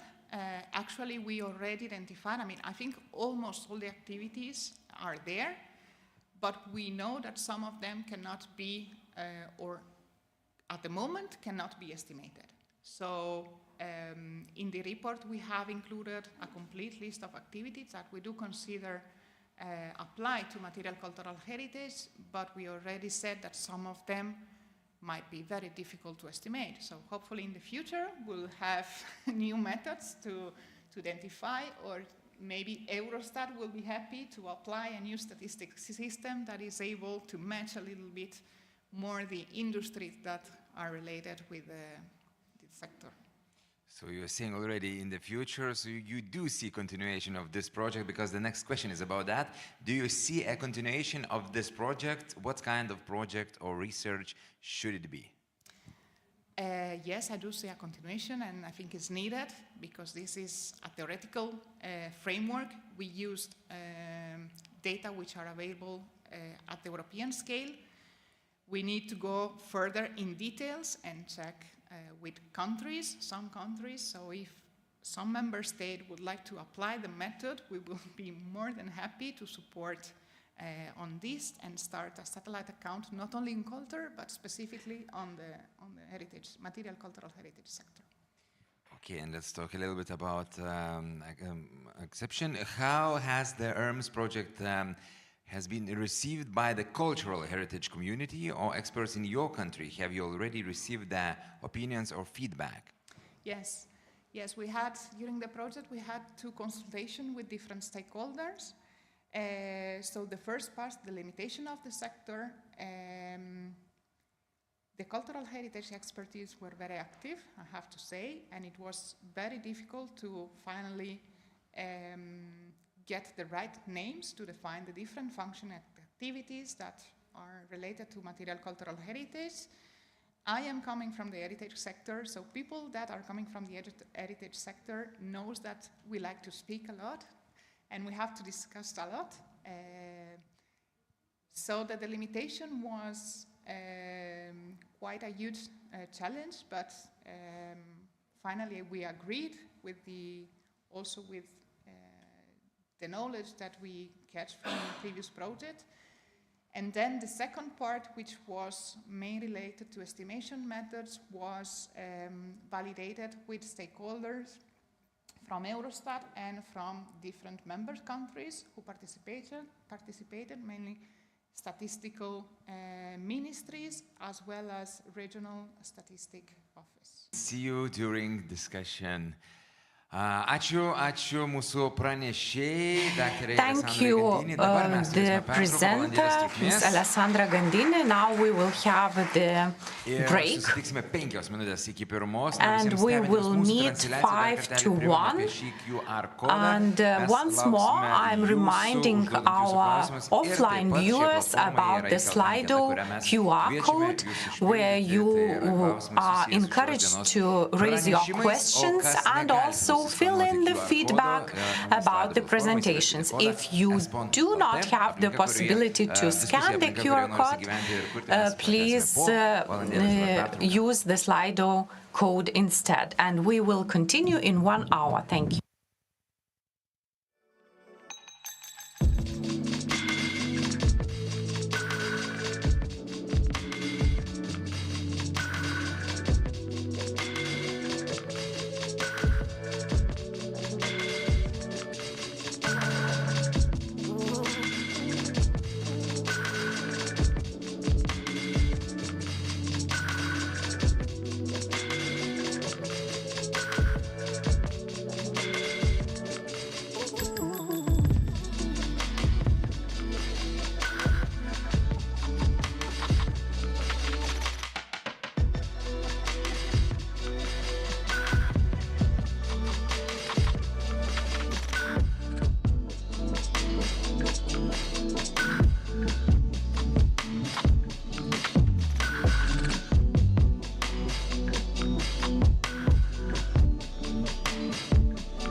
Okay, mes pratęsime diskusiją. Sveiki visi po pietų pertraukos. Welcome back after the lunch break. We will continue with our conference, the environment, about the ESPON and once again, I want to project. remind our foreign guests, please use headphones for our translations, unless you have learned Lithuanian in these few hours, so that's when you don't need headphones. And of course, I'm reminding the offline viewers to use the QR code for Slido platform and raise your questions. And if it's not happening, please enter the ESPON LT code to raise the question. Now, after the break, our first presenter is Mr. Mindaugas Pakalnis, the head of the Construction Sector Development Agency. Hello. When I asked ChatGPT to draw my portrait, they just did it by drawing the Vilnius municipality building. And I would like to talk about shrinking cities. First of all, we are living in shrinking country. If you see the Eurostat prognosis, in 2100, we will have over 11 billion people, because our fertility rate is not very high. One woman bears 1.2 child, and we must solve this problem, and we will not have the breakthrough in our urbanistic culture. We are also living in an aging country. Now, we are not an aging country per se, but in 2050, the dependence, old age dependency ratio from 2050, we will be as in the worst province of Greece.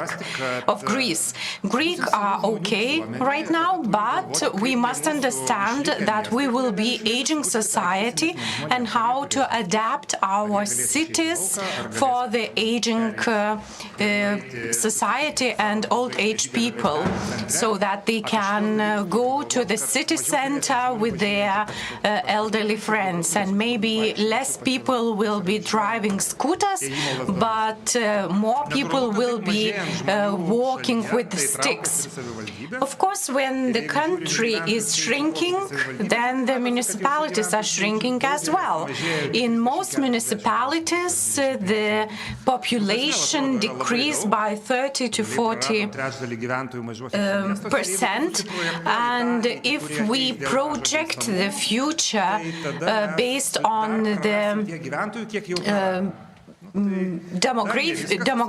demographic crisis, we will lose more and more population in the future. So we have to feel and to think now how to revive those little towns.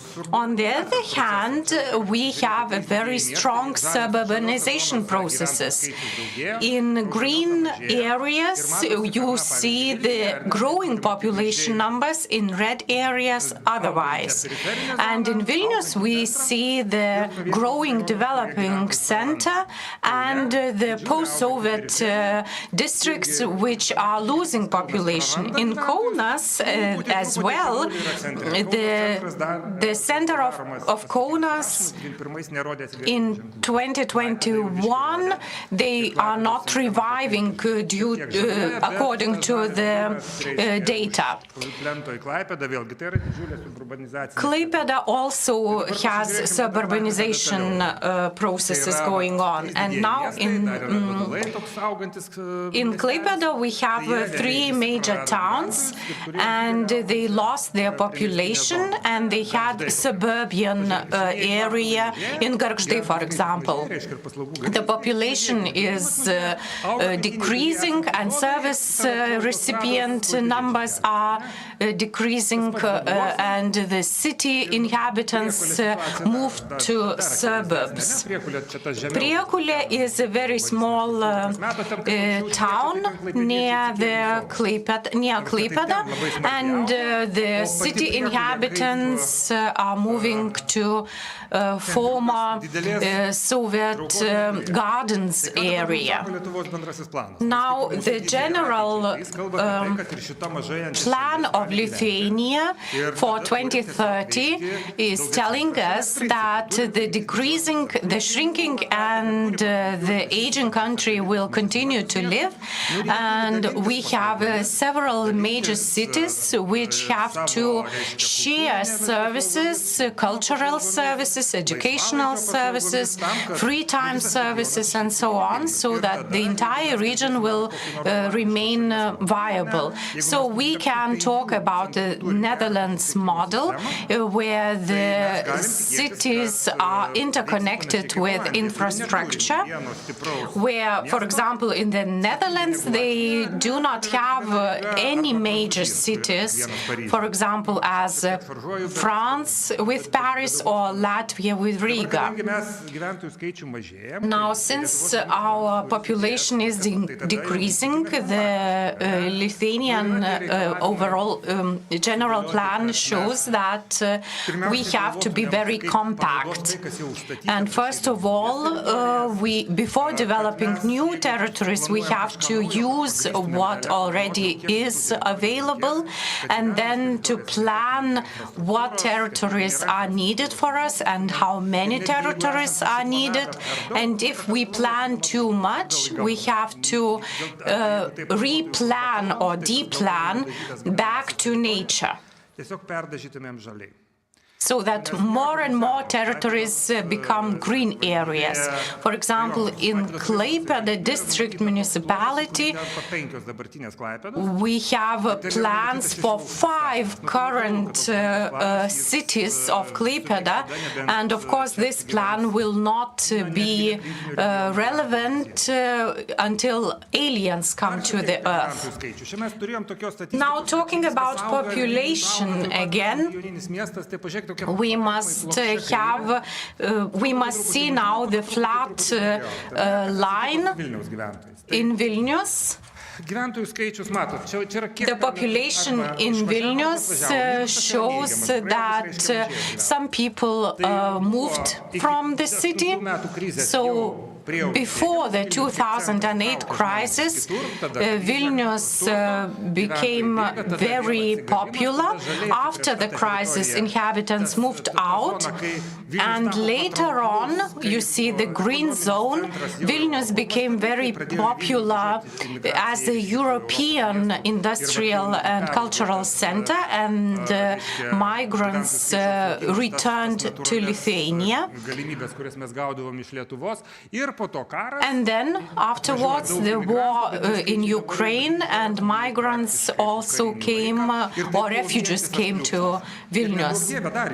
And we do not need another flux in Vilnius, because it means that there are some disasters for people in neighborhood countries, which means that we either outsource Lithuania and have to close our own little towns, or we remain safe despite the difficult political situation in the neighborhood countries. Now, in other Lithuanian towns, we see the percentage of population, and Vilnius has a constant increase in population, but other towns are not so stable.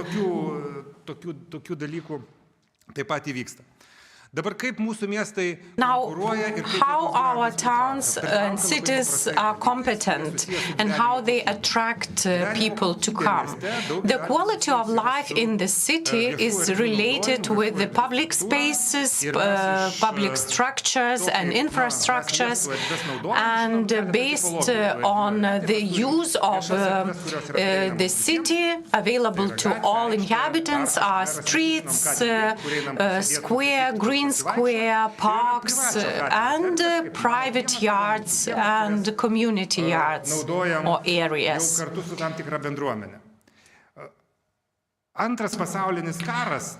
The Second World War destroyed our traditional towns and cities and the centers of the cities. For example, Vilkaviškis, a small Lithuanian town after the World War II, was completely destroyed.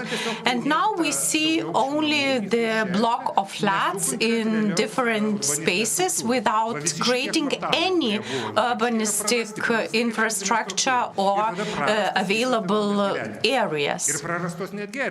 And some areas, some spaces were lost as well. If we view the older photos, we see that the life in this city, in this small city of Vilkaviškis, was very vibrant in the pre-war period. Now, Biržai, another small town, which was like a small Netherlands type town, and now we do not have any structure in the city center. In 1920s, 1930s, Europe became modern, and modernism came into Europe, and it was born not in Lithuania, but in Germany, in Western Berlin, in Hansaviertel, in 1945, after the war, where there is Siegessäule and the Victory and near the Kirgarten, and it was destroyed back then, and the modernism came into town, Hansaviertel, and we see the very same structure in Vilnius, districts. What is it? Is it a green square? Is it a square? Is it a yard? It is completely unclear, non-clear. So in Vilkaviškis also we see a number of houses, buildings, and we see several squares or several areas that can be used as yards. And people are going just through them. There is no street, there is no path. And therefore, there is, for example, one shopping center in the city center, but people do not come to the center, to the city center. They prefer going to their neighbors and spending their evenings together. So, in 1987, there was an international construction exhibition in Berlin, where they decided to regain the new urbanism, where they also had the idea of the building squares, of infrastructure, of squares, and we see the example in Malmö, in the Amsterdam city, and it shows us a new urbanistic view of life. Viewing the decreasing population in Lithuania, we must think about holistic urbanistic situation. We do not need to develop new territories, to expand new territories. We have to use whatever we now have. And speaking about the development of cities, we do not need to plan to design the city. But we now must to learn how to plan and design shrinkage of the city, because it is related with the loss of identity, and it is much more difficult process for a person or individual as for the city. A few people who have competence and expertise, they speak about what have to be done. For example, Jane Jacobs said that we need hybrid urban territories. For example, parks, 60 square, 60, 100 square, 100 and so on. I try to design these parks, and I just got as an outcome a small block with a small yard, and people know each other around the park, and it is a community-based urbanistic solution. Now in Lazdynai, it is the block of Vilnius. We have lack of urban design. In modern street network, we have to have some structure. In Vilkaviškis, for example, we have some streets which do not dead ends, which do not create any public spaces. Jane Jacobs also told not to lose anything. For example, she was a person who opposed the developers, but she talked about the concentration. Also, Jens Gell, the Hague architecture, also researched a lot of solutions, and he said that in order to make the area attractive for a person, it should be safe, comfortable, and attractive. A person must be safe there, warm, and it should be good to be there, to feel good. It not necessarily need to be very artificial or artistic, but comfortable and safe. I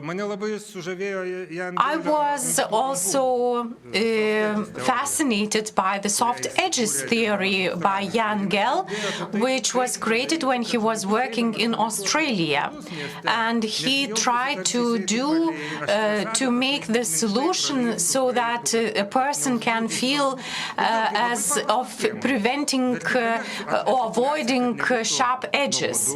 So it should be vertical, with many entrances, a lot of connection between outside and inside. For example, when I walk outside, I would like to enter the premises and being safe outside.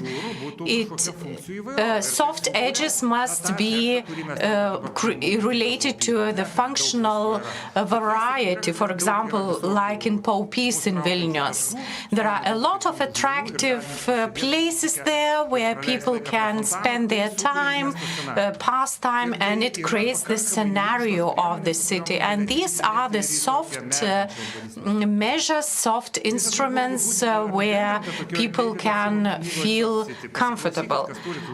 David Sim summarized these ideas in the book Soft City. Listen to it if you need, if you have time. It is the story about making a very attractive, viable city with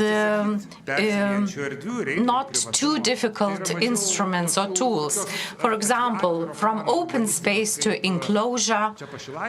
For example, in Pašilaičiai in Vilnius, We need more clearly designed and structured areas from standalone to joint up. So this, on the left, we see the Lazdiny block, which looks like ghetto, and in Paupys it looks like a modern urbanistic structure. Several small things like passage, fence, and it changes the way people live. And when I was the chief architect in Vilnius municipality, I would ask a person where they would put their fence, which meant I understood how they would live. Another thing is from stacking to layering, when there are a lot of functions in the buildings, in the dwellings. So we need functional variety.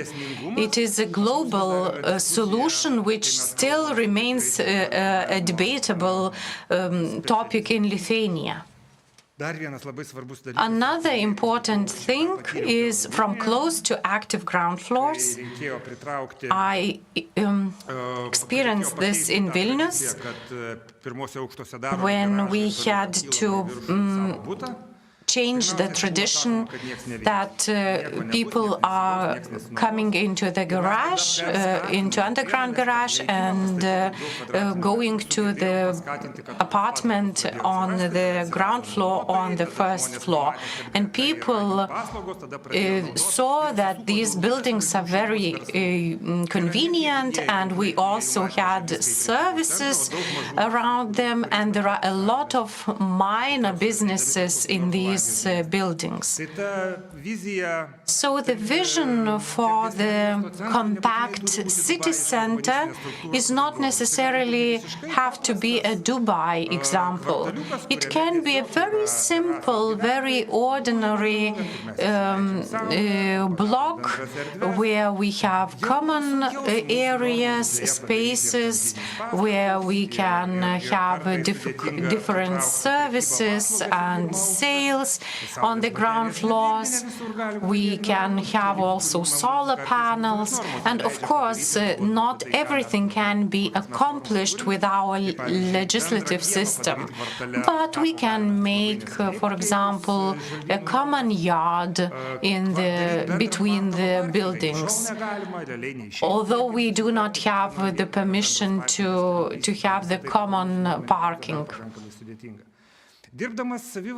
When I was working in the municipality, I saw that in reality, the development of cities is managed by two things. First of all, legal acts, where they prohibit everything.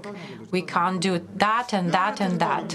And territorial planning or urban planning, where we have guidelines to do the development, including infrastructure, green areas, etc.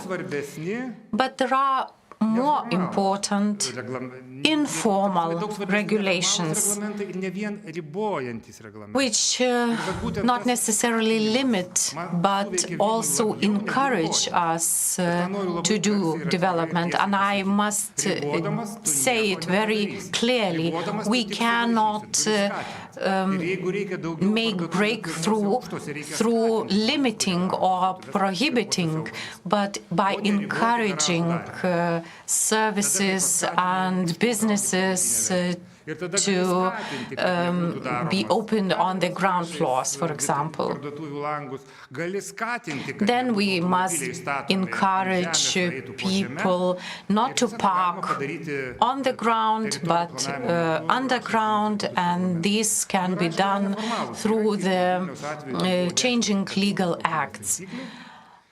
Informal tools are very similar instruments, for example, 10 quality architecture and urbanistic regulations in Vilnius. So, for example, identify the context, separate the private and public, create the modern architecture, use the modern and local substances, conserve the cultural heritage, preserve green trees and other plants, and also decide not on the form but based on the content. So these rules are for assessing or evaluating designs. These are informal tools. So when the municipality architect must plan the vision for the city, these are the rules which can be followed.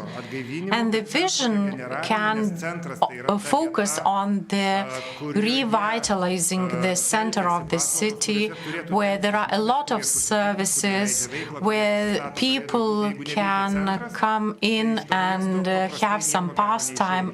If the city center is not functional, the city is not functional either. For example, Dresden. After the Second World War, the city was completely destroyed, and in 2024, they planned and regained the central parts of the city, which were not as empty as it looked in 1992. Now the city regained its identity. Now in Lithuania, in Gargždai, near Klaipėda, we have a new development plan. It is even worse than modernism, because it is just a warehouse of block of flats. The houses, dwellings are not planned logically. The good practices are related with the center of the city and with the POPs, which replaced the former factory, and it changed the destiny of Vilnius. Another project is in Klaipėda, where the Memel has the possibility to act the same as POPs does in Vilnius. And in Klaipėda, if they use the riverside, for people, they will have the opportunity to attract people to the city center. In Panevėžys, another big town of Lithuania, they use the green areas to attract people. When we come to Panevėžys,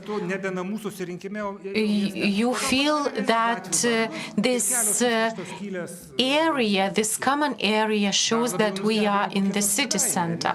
Another good example is Kėdainiai, a small city in the center of Lithuania, where they have a huge square in the city center, and it is very adaptable to the old city, old town. In Anykščiai, for example, where the Soviet dwellings were too big for the city center, the scale was redeveloped, replanned, and the ground floors were moved to businesses, while the upper floors for dwellings. And the street and houses were planned holistically. In Vilnius, in post-Soviet blocks of flats, we try to redevelop the infrastructure. Some people reacted very positively, others not so positively. And I think that restructuring these old blocks is one of the possibilities to inspire people to move in there. For small towns, a good example is the Netherlands. They are successful because they mix the typologies of the urbanistic structures. For example, blocks of flats are built in the private houses neighborhood, and also they base their research on data. For example, in Vilnius center, we see that the population is growing, and we see that younger people come into the city center, and it means that also middle class, ordinary younger generation can afford to buy or to rent premises in the city center. The same is in Klaipėda. There are also signs that some post-Soviet blocks also become younger and young people move in there. We will also provide data related to the usage of land and intensity of this usage, so that we find out what are the expectations for the future. And these data are available on our website. They are public. You can download them or you can view them and filter them and find a lot of interesting interconnection. Thank you very much for your attention. Mindaugai, nepabėkit, turime keletą klausimų. Thank you very much. Please stay on stage for a while. We received a lot of questions, and it was very interesting to listen to your presentation. We will answer the questions during the discussion, but please remind us, for how many years were you the chief city architect, and how do you feel now walking around the city? I can tell you the story. We were driving with my wife, and I keep telling her, this used to be this used to be that, and I asked her, how do you like this house? And she said, great house. And I said, this was the house that I suffered a lot because people didn't want it to look like this. But now we are very happy to see this city that is able to accommodate 13,000 more people. We are happy that the 27,000 that arrived stayed in the city, and now the urban area became more dense, and we managed to achieve a situation where we have a proper spatial planning going on, and that is the major achievement. Of course, individual buildings may be a failure, but one failed building is not a problem. 10 years later, we will rebuild it. But what if you fail with the city as such? What if the 50,000 people are unhappy because you planned the wrong traffic system? So these were the key changes that allowed us to revive Vilnius. Said that the majority of Lithuanians would like to own their own dwelling. And in Lithuania, we already have a high percentage of dwelling owners. But everybody wants to have a dwelling or a housing that is well located and is affordable. How can we solve this question?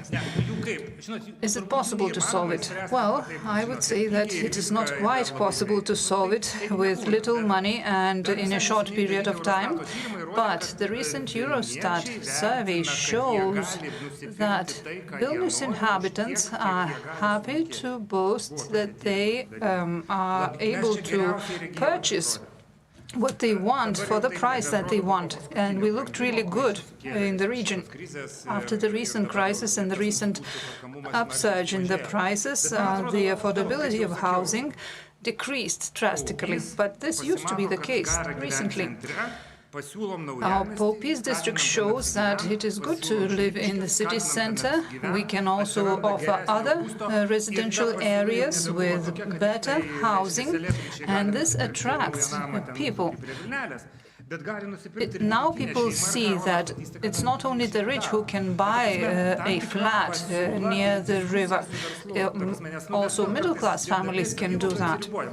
Usually local authorities say, no, this is not the case, I will not do it because I'm not allowed, I will not even discuss this. If you don't even discuss this, we will never solve the problem. We have to be clear about the rules, and the rules shouldn't be too numerous. 10 rules are enough to communicate the message to the 120 people who are doing the job for you. The chief architect is just a talking head, and the job is being done by the rest. Thank you very much.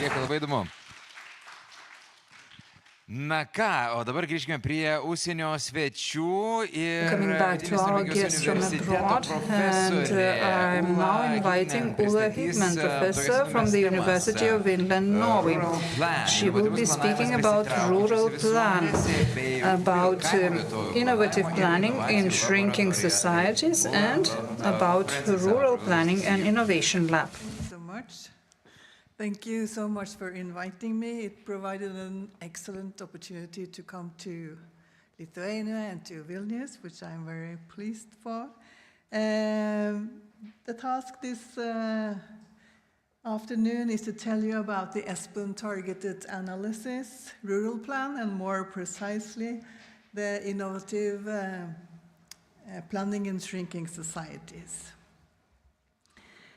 Which we have had a project, an ESPON project, and I was the leader of the project. We worked in this project in a team with Linköping University and the Swiss Center for Mountain Regions. So now we are turning to the rural regions from the cities. As you have already seen, I suppose, over 40% of the population in Europe lives in shrinking areas. Well, I should have turned to this one.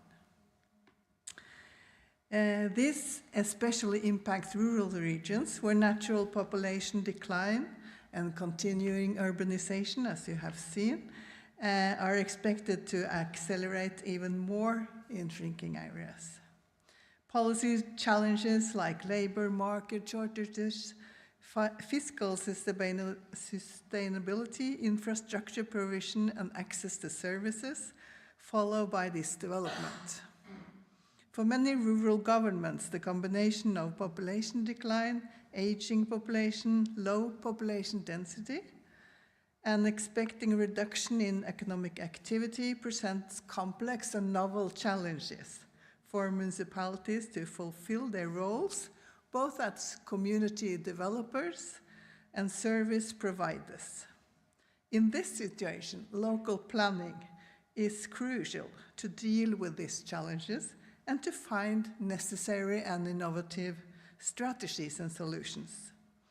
So far, we have seen that much of local planning has not adequately addressed these challenges, and there is a lack of approaches and models for dealing with demographic changes in realistic, however, yet in innovative ways. Much of the planning models and mindsets of the future's expectations are directly or implicitly growth-oriented, where local development equals growth in population numbers. Earlier research showed that the most common response to shrinking in local planning is trivialization, where shrinking is overlooked and denied, and or trying to counteract shrinking. This inability to plan with depopulation is a problem. It can be seen as a policy failure, and it does not adequately address the complex challenges, but rather hinders the development of other and more proactive and innovative strategies for dealing with this decline. Scholars and international bodies have thus called for more realistic approaches within planning, which deal with how to adapt to these changes and demography, and as a part of this, based on and develops a broader understanding of the concept of what is local development. So such an approach does not imply a passive adaptation to demographic changes. On the contrary, innovative models, thinking, and solutions are more than ever needed to handle these challenges and to broaden the understanding of what local development is. Places need to work with adaptation and development simultaneously. This is what is made the starting point for the Rural Plan project. I will present a new planning model for local innovative planning and its application. We have tested it in a full-scale model in 3 cases. The Albula region in Switzerland, which are several municipalities in one region. It is the Malung-Sälen in Sweden, and it is the Os municipality in Norway. So this RUPIL model, Rural Planning and Innovation Lab, as we call it, seeks to address these rather complex challenges related to demographic change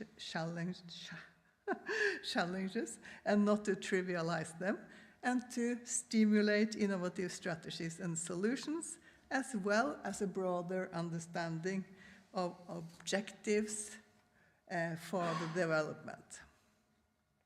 So, we see that the Rural Plan project provides a theoretical and practical framework for innovative strategic planning for development without population growth. And here you see the 3 cases that we have. The Os municipalities in Norway, the Malung-Sälen municipality in Sweden, and the Albula region in Switzerland. So we are challenging the mindset that we have in planning, both politicians and local inhabitants and administration and professionals, that this perspective is not a failing to grow, because when you don't grow, you fail. That's not the truth. We have been having this decline for 20, 30 years now, and we have to rather try to think, how will we have a development without population growth? And what is valuable with living here, and how do we develop this society? So I will say just a little about what is innovative planning. And as you see from the slide here, it is this is one of the prototypes that the picture here, because we are prototyping solutions and strategies, and one of the prototypes of the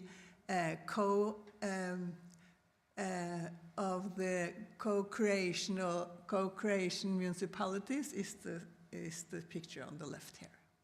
So innovative planning we define as a systematic and territorial, societal and co-produced change with break with established practices, and to seek to legitimize new social objectives or effect a major reprioritization of the existing social objectives.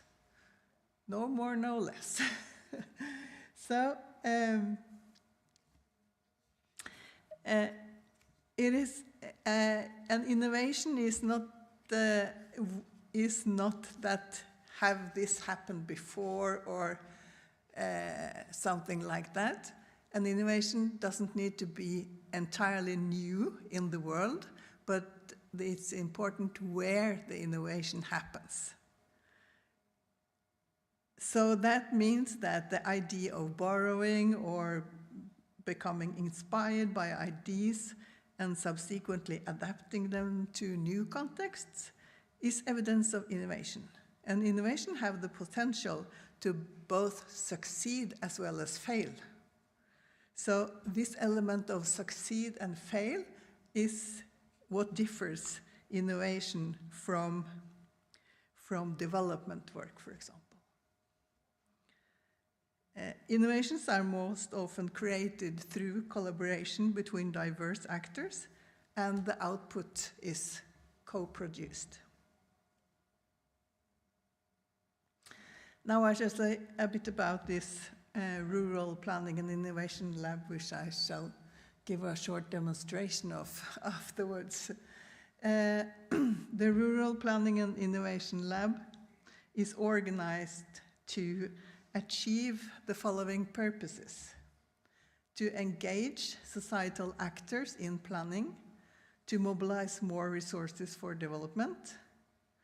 That is also that we mean that the local actors, they do live there, they know what's best for them and what they want for the development of their own living place. To have a knowledge-informed foundation and a realistic approach, to democratic anchoring and implementation it into legitimize other social objectives, developing innovative processes to identify alternative goals, strategies, and solutions.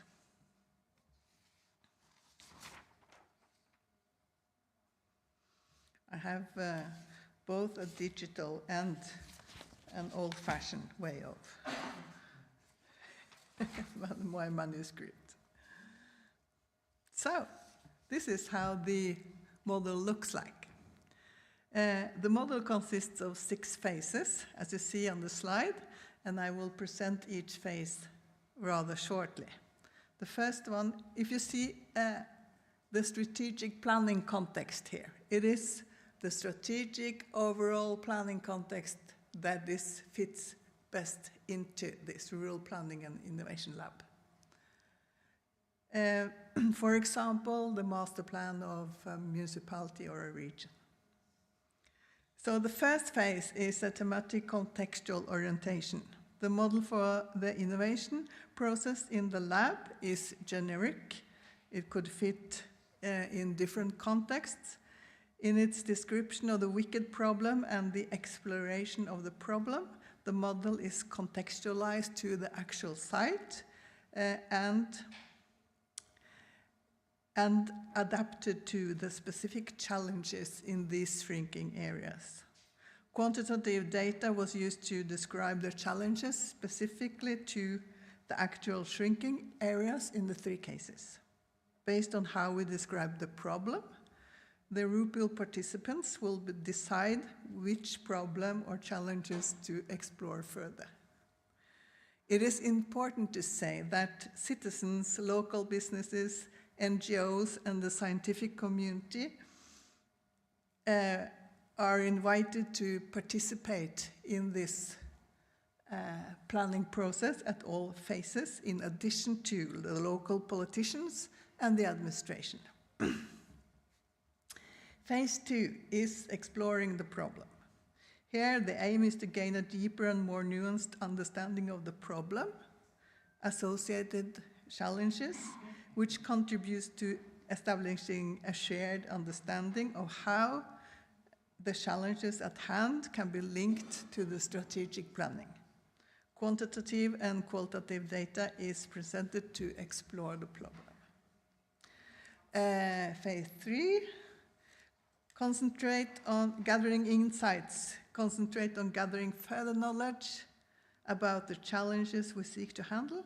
This may involve data, it may involve knowledge about citizens' perceptions, experiences, wishes, and needs. It's crucial to gather insight from the various stakeholders participating in the testing process, as RUPIL is designed to involve those who are affected in a variety of ways. The 4th phase is development and creation, which implies that ideas and strategies are developed, assessed, and sorted. The phase 5 is conceptualizing, prototyping, and testing, which you have seen some pictures of, and evaluating of the idea or strategy. And in this phase, may have several loops, as you see at the arrows there, have several loops, meaning that the participants iteratively assess change, assess, and change again until they are pleased with the result and it's possible to implement. Hence, this phase is about mobilizing, planning. So then an action program should be established. So this phase is about mobilizing planning resources, creating legitimacy for new development goals, and developing concrete strategies for achieving those. In phase 6, it's about integrating the co-created results into the democratic planning system. This is anchoring into the local planning system in cooperation with stakeholders and local and regional authorities. In our 3 cases, this connection was done in beforehand because all accepted they wanted to do this. We developed the process together. So that is needed in order to get the necessary legitimacy in the process. The scaling and dissemination process was also applied to the concept and the innovation model, and which are happening now, by the way. Yes. So I will just, I have some, this, I don't know if we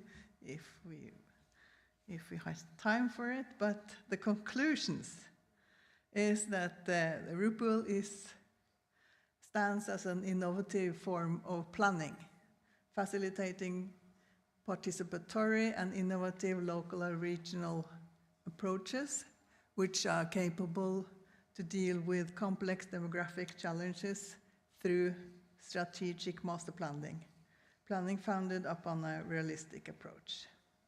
And the testing indicates that how local knowledge can be added to more traditional knowledges used in planning, offering new and more tailor-made strategies and solutions. And it suggests that RUPL contributes to this shift of thinking and planning processes that we may think that you may have development without actually having population growth.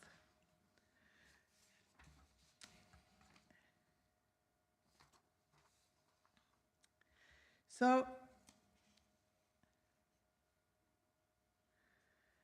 we conclude that planning in shrinking regions in Europe must integrate demographic changes in a realistic manner and make it a key part of the process at all relevant levels and types of local planning.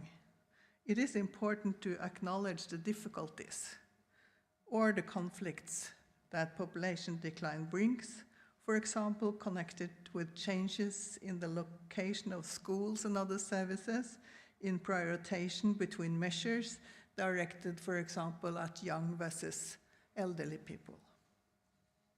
So although a realistic and evidence-based approach and starting point are needed, the framing and narratives connected with the planning process should emphasize the need to distance oneself from the view that shrinking immediately equates with failure. Instead, the focus should be on how to develop good life connected with a sustainable local economic and environmentally conscious local development.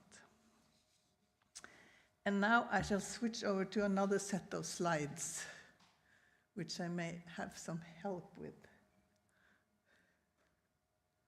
Because in addition to developing, testing, and adjusting the RUPL model, we have made an interactive RUPL toolbox, which is on the ESPON's website. For now, only in English. Here it is. Thank you. We have done this to help local and regional planning authorities facilitating such a process, as I have described to you, within the strategic planning in many smaller municipalities. Our experience is that the administrative capacity may be restrained and the administration lean. So therefore, the toolbox may help facilitate the RUPL process. We have to ask the Lithuanian planning authorities to translate the toolbox into Lithuanian. Even though I know your English skills are very good, it is always better to read such toolbox in its own language, in your own language. The toolbox I will show you some examples from. Each phase is thoroughly described and explained, and each phase also comes with all our material that we have developed. We have put it into this toolbox, material to use in different phases, suggestions of programming and timing and so on. So everything is here. Okay, now the toolbox. If we now go to this. If you use the presentation mode, you may click on the boxes to access explanations about the different phases. You can click on the orange arrow to view tools for each phase, and you can click on the wheels at the left to return to the rebuild model, and you can click on the binoculars to explore other useful features during the rebuild process. So we go to this one. Now, shall we just jump into box 1, please? There it is. Thematic contextual orientation. And then it comes with a description of what should be done in this phase. So the invitation to the workshop contains practical information and a brief introduction, the host for the case, finding statistics to present the context, and so on and so forth. And click here. Yeah, well, I can click here, I suppose. Yeah. So in this case, we made a brief information pamphlet about the process that we handed out to all citizens in the municipalities, to NGOs and to stakeholder groups and so on and so forth, and outlining the planning task ahead and providing a timeline for all the workshops. And it was an open invitation to come to the workshops. We were able to facilitate workshops with up to 40 people in one. So, and it was the hosting municipality that sent out these invitations. So we have even more. It's more about phase 1, preparing to present the current situation and the timeline and how much time you will lose in each phase and so on and so forth. So you have a lot of material here you can use as inspiration for such a process at your place, your municipality, your region, if you want to. If you go back now, yeah, it works. Exploring, I think we could go to exploring the challenges. Yeah, and we tell about this phase, what is the goal of this phase, what should be done in this phase. So here is to gather knowledge in several ways about the challenges. And that could be quantitatively, qualitatively, surveys, whatever. And if we go to, for example, this one, here you see from just a picture of Norway, Sweden, Finland, Denmark, Iceland, how it looks like, how the shrinking looks like. And it is an illustration for these municipalities to show that this is not special for us or for our country, but it is for the whole of Europe, almost the whole world. It is only the African countries that do not shrink and which have a very young demography. So here you see, I'm sorry, but may I point? No, If you see Norway by 1920, we're talking about a demographic pyramid. Then it was a pyramid. In Norway in 1950, it became more a form of a cupola, that it came Norway 2020 is a cupola. You see, male, female. With you see one municipality for 2023, for example, in Norway, looks more like what we call a type of barn house, which is like this. And you have more ways of exploring the challenges. And so then we set the baseline of the ways of thinking that population growth is not a prerequisite for development. And then you have to go back. If we shall just look into conceptualizing, prototyping, and testing, which very many people thought was the really fun part of this. The conceptualization, they have now decided upon some vital ideas to pursue and to develop further. And they shall now go into the prototyping. Who are the participants? What is the content of this? How will this service meet the user's need, for example? What components will it include? What activities and what timeline?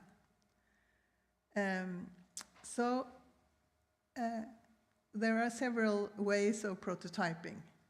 It's physical prototypes, it's role-playing theater, it's storyboard, it's digital. So you can prototype in several ways of the ideas that, or strategies or policies that you suggest.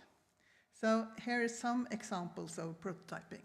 Examples in the planning context is a storyboard about housing policy, which we just have talked about. It's several types of housing, from micro-housing to traditional housing. It's in clustered and so on and so forth. The other one there is a digital storyboard about developing an attractive place, which the youth in this special municipality created.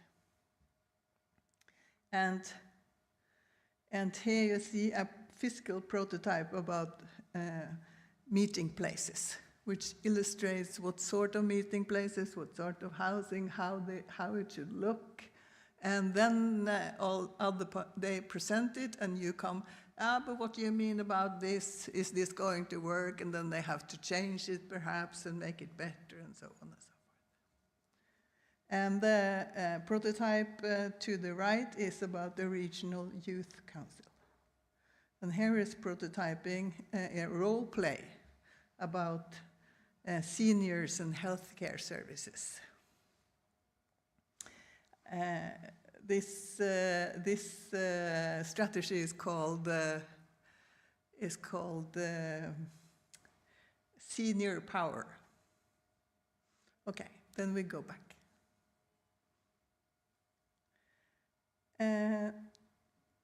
The last one is integrating the co-created results into the democratic planning system, and the time is out.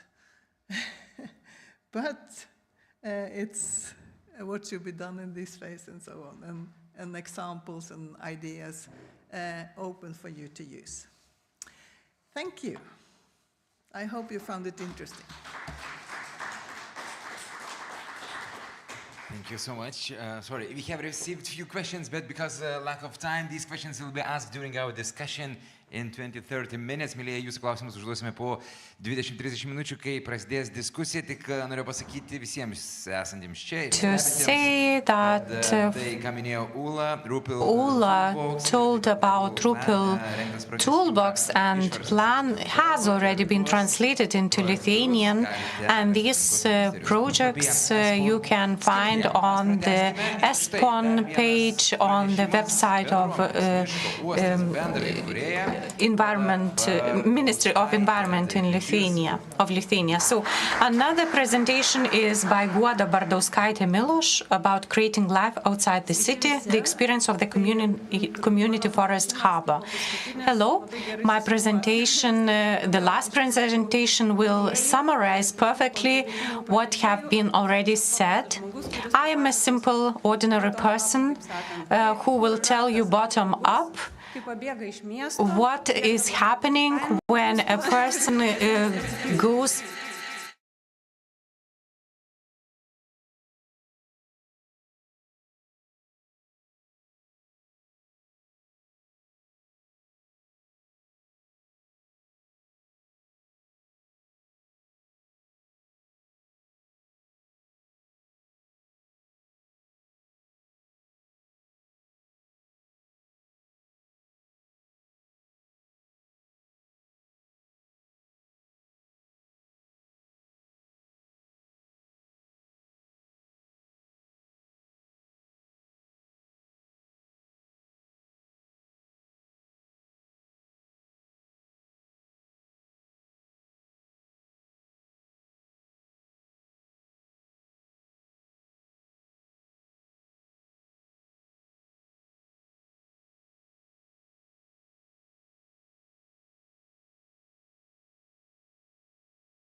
labai blogai, niekas tikrai nenorėjo ten gyventi ir, kaip minėjau, pirmuosius būstus ten nusipirkom už 2, 4, 5, 6 tūkstančius eurų tiesiog. Ir vis tiek visi galvoja, kad mes esame labai labai neprotingi.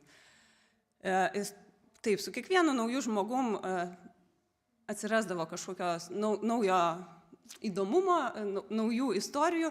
Čia kita kolegė kūrės kitoj vietoj, tai tokiam vadinamam kvartalė, nes Švenčionėliuose yra apie 4000 gyventojų ir yra net kvartalas daugiabučių, toksai, tai čia po talkos nešant baldus į 5. aukštą, bet, tokia neįtin gal įkvepianti ta pradžia.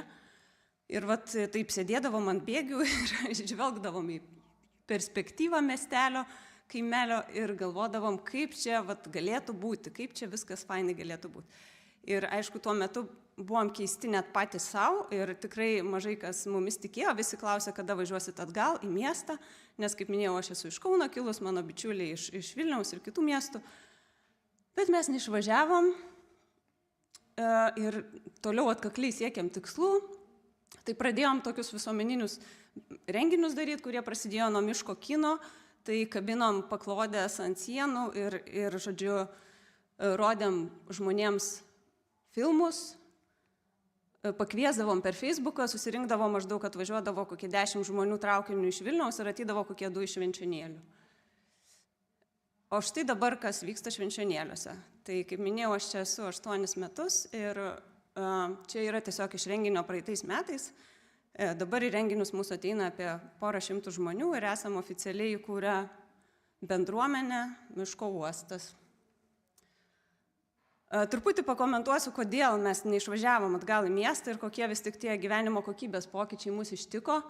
Tai visų pirma, tai atsirado labai daug laiko, kai nebereikėjo važinėti kažkur toli automobiliais, vežioti ten vaikų į darželį, į mokyklą ir panašiai.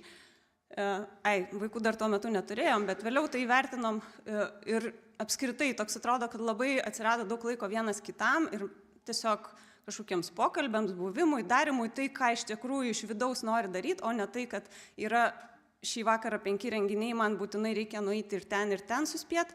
Tiesiog buvom labai toli nuo visko ir to nebebuvo tokio reikalo visur pabūti ir tiesiog galėjom jau labiau susikoncentruoti tai, ko norėjom patys. Tai labai daug laiko skiriam bendravimui tiek tarpusavyje, tiek su vietiniais žmonėmis ir tai padėjo mums užmegzti kur kas gilesnius ryšius ir paradoksas netgi gilesnius ryšius su draugais, kurie liko Vilniuje, nes jie kai atvykdavo, tai tie pokalbiai kažkokie kitokie būdavo, jie būdavo ilgesni, ne tik 5 minučių arbatėlė kažkokia, bet jie atvykdavo kokiam jau pusdieniui. Taip pat, būdami tenais, kažkaip labiau galbūt atsitraukiam iš to Vilniaus burbulo ir labiau įsiklausėm į save ir kažkaip tai padėjo mums savo autentiškumą atrasti, kas mums iš tiesų patinka ar nepatinka. Ir kažkaip dabar, kai atvykstu jau po kurio laiko į Vilnių, man sunku labai tapatinti su Vilniaus gyventojais, man jie visi kažkokie labai vienodi, atrodo toks labai aiškus burbulas, jau iškart matai, kas čia yra cool Vilniui, kas yra not so cool. O mes kažkaip ten tokio tarsi nėra tokio supratimo. Na ir jo, čia apie tą autentiškumo tokį atskleidimą ir kažkoks didesnis gyvenimo džiaugsmas visumoje, man atrodo, toks galbūt reikalingumo jausmas, ryšio su kitais žmonėmis ir tai mus tebelaiko tose švenčionėliuose. Ir su mūsų buvimu švenčionėliuose, aišku, ir tų naujų vėjų miestelėje atsiranda. Tai ką mes ten nuveikėm per tuos metus?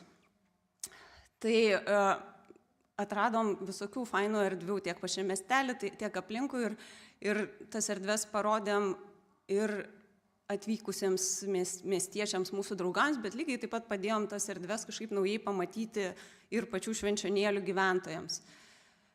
Įkūrėm uždarytoj lentpjūvėj, neveikiančioj lentpjūvėj, įkūrėm tokią renginių erdvę Lentpjūvės Respublika, čia iš jos Facebooko puslapio vaizdas. Ten vyksta jau 3 metai vasaros sezonų koncertai, įvairių pasaulio grupių koncertai, sutraukiantis apie 200 žmonių. Aišku, ne kiekvieną savaitgalį vyksta, bet kokius gal 3-4 kartus per šiltąjį sezoną. Ir džiaugiamės visai nemažu žmonių skaičium. Pačioj toj stoty, kurią rodžiau pirmosiose skaidrėse, įkūrėm bendradarbystės erdvę Šiaurės stotis, kurioje praeitais metais priėmėm patį prezidentą, net labai didžiavomės. Taip pat įkūrėm meno rezidenciją Trainspotting ir tos meno apraiškos dabar matomos visame miestelyje ir kažkaip jau identifikuoja žmonės švenčionėlius labiau kaip kūrybinį miestą ir įvairių užsienio menininkų sulaukiame per projektus kiekvienais metais. Tuose būstuose pirktose už 2-4 tūkstančius eurų įkūrėm Airbnb traukinių namai. Tas pastatas čia iš Google vaizdas atrodo va šitaip, tai jo pusėje yra traukinių dirbtuvės, ten gali įvažiuoti traukinys, o kairiai pusėje yra butai, buvę geležinkeliečių bendrabučiai, kuriuose yra įrengtos tokios visai fainos studijos nuomai. Čia atvyksta rašytojai, kartais rašyti knygų ir šiaip žmonės pasilsėti savaitgaliai su traukinių vaizdais ir garsais. Įkvepiam verslininkus toje pačioje stotyje atidaryti kavinę. Kažkadaise sovietmečiu ten veikė kavinė, žmonės labai nostalgiškai apie ją atsiliepdavo, bet buvo jau seniai uždaryta ir tuo metu, kai mes atvykom į miestelį, tai šitoje vietoje veikė dėvėtų rūbų parduotuvė, žodžiu, pagrindinis didelio pastato stotis įėjimas, tu eini nusiteikęs pirkti bilietą ar bent jau pakliūti į laukimo salę ir tu patenki į dėvėtų rūbų parduotuvę. Turint dar omeny, kad stotis buvo pats svarbiausias Švenčionėlių pastatas, mes nedarėm apklausą tarp žmonių, jisai svarbesnis už bažnyčią, nes ten prasidėjo nuo ten tas miestelis. Įkūrėm vaikų darželį, tiksliau ne vaikų darželį, bet alternatyvaus ugdymo Valdorfo grupės valstybinėme darželyje Aukso obelėlė, tai pradžiai paleidom vieną grupę, dabar jau ir antra grupė užsipildžiusi. Tai va, tai tokie pokyčiai ištiko Švenčionėlius, atsikraušius šitiems keistiems keliems žmonėms. Dar pamiršau paminėti, kad mūsų per tos metus nuo 3 išaugo iki 50. Ir būtent visi yra atvykėliai, mūsų bendruomenė yra gal kokie 5 žmonės vietiniai švenčionėliškiai prisijungę. Ir turbūt nebūtume gal taip ilgai ištvėrę, jeigu ne faini vietiniai ir priėmimas mūsų labai draugiškas. Tai šioje nuotraukoje jūs matote Švenčionių rajono merą Rimantą Klipčių, Lentpjūvės Respublikoje žaidžiantį stalo tenisą.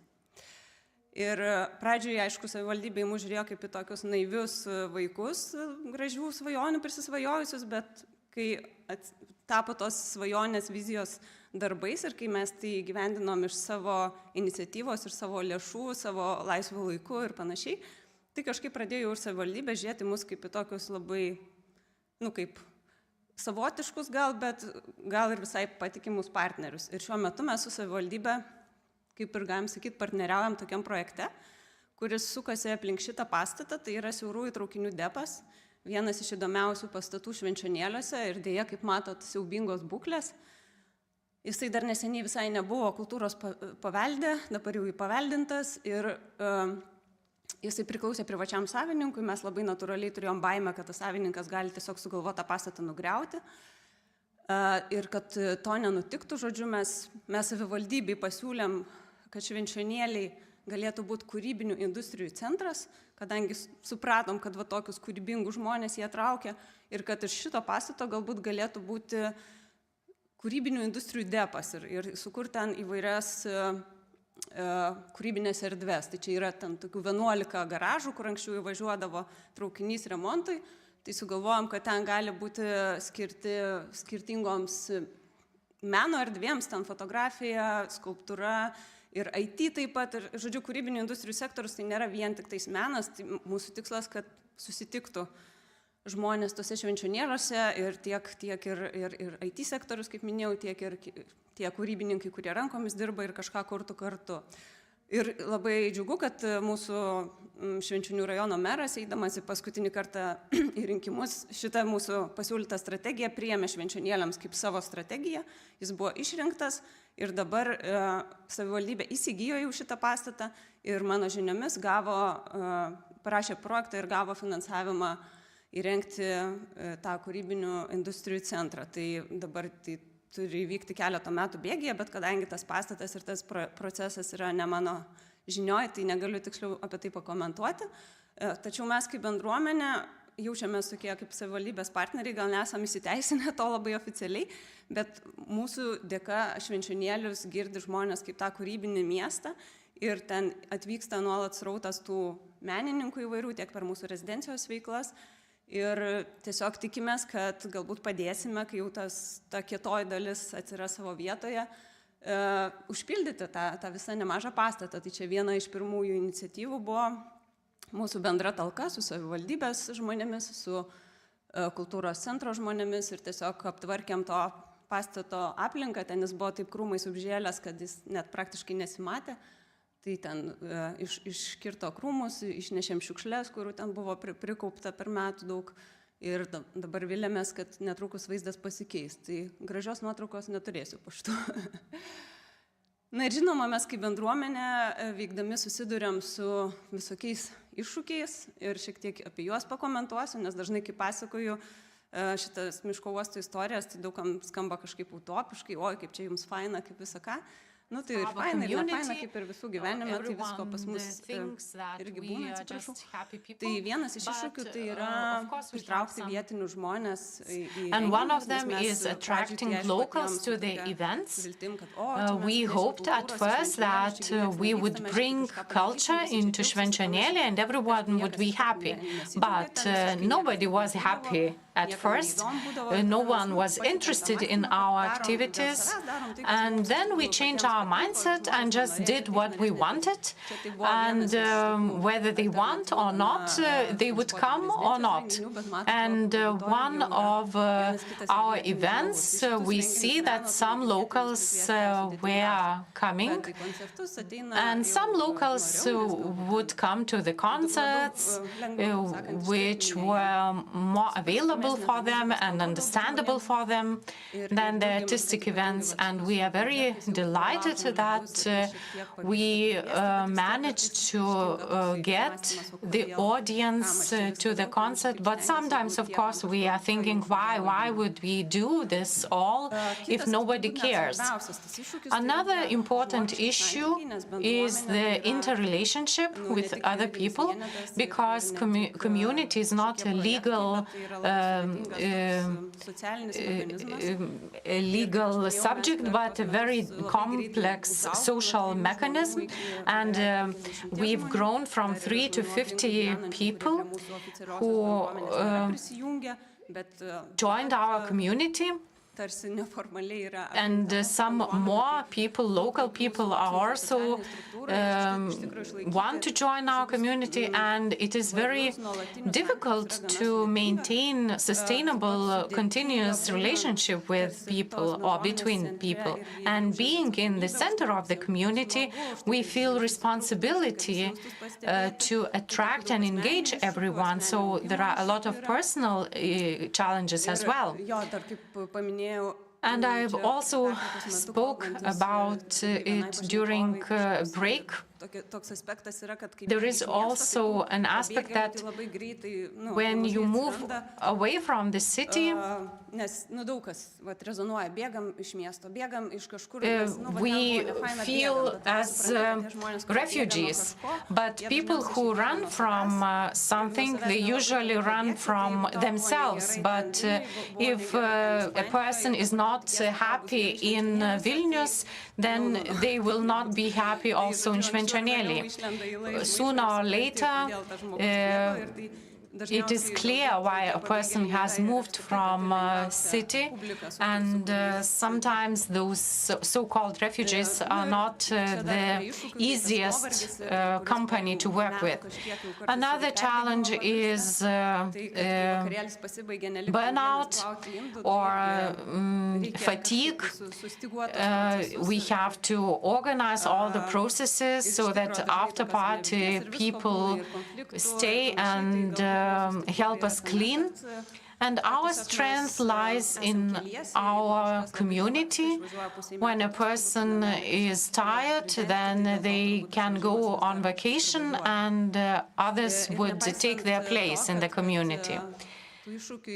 Despite all the challenges, we are viewing our future very positively. We want to stay there. We've bought the real estate and try to find funding for renovation. And we also communicate with other people who do the same things in other Lithuanian towns. Jurgita, Eugenijus, Vilius, as you see in the screen, they own different small objects in small towns. and we communicate with them. And there are a lot of people in our lives who do the same as we, and we have the network of co-location where we support each other and encourage each other to stay in their small towns and do not lose the motivation, because the support is very important between people who face the same or similar challenges. And at that place, I would like to encourage others to stay where they are, to stay locals in any place, and don't be afraid of the regions, of rural areas, because sometimes people think that there is nothing beyond Vilnius. But in light of war in Ukraine, I think that it is very important to be scattered in different places and to establish different centers and not necessarily live in big cities. So that's all for me. Thank you very much. Well, wow, Goda, it's a very impressive story. I don't know whether our foreign guests understand our Lithuanian geography, but Švenčionėliai is in the middle of nowhere, actually. Švenčionis and Švenčionėliai are very, very far away. It's 17 kilometers from the Belarusian border. So you are a great community.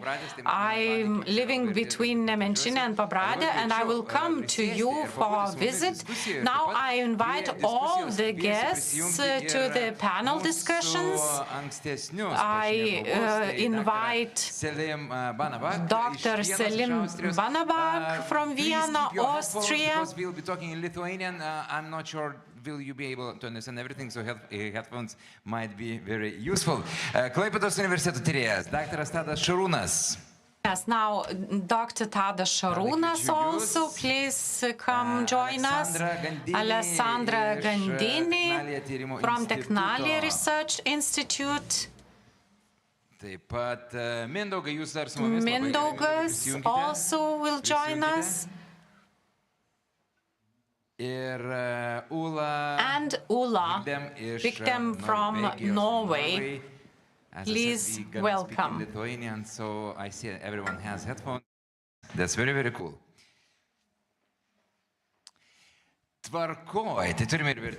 So very well, we have interpreters who will help us. We have a lot of questions.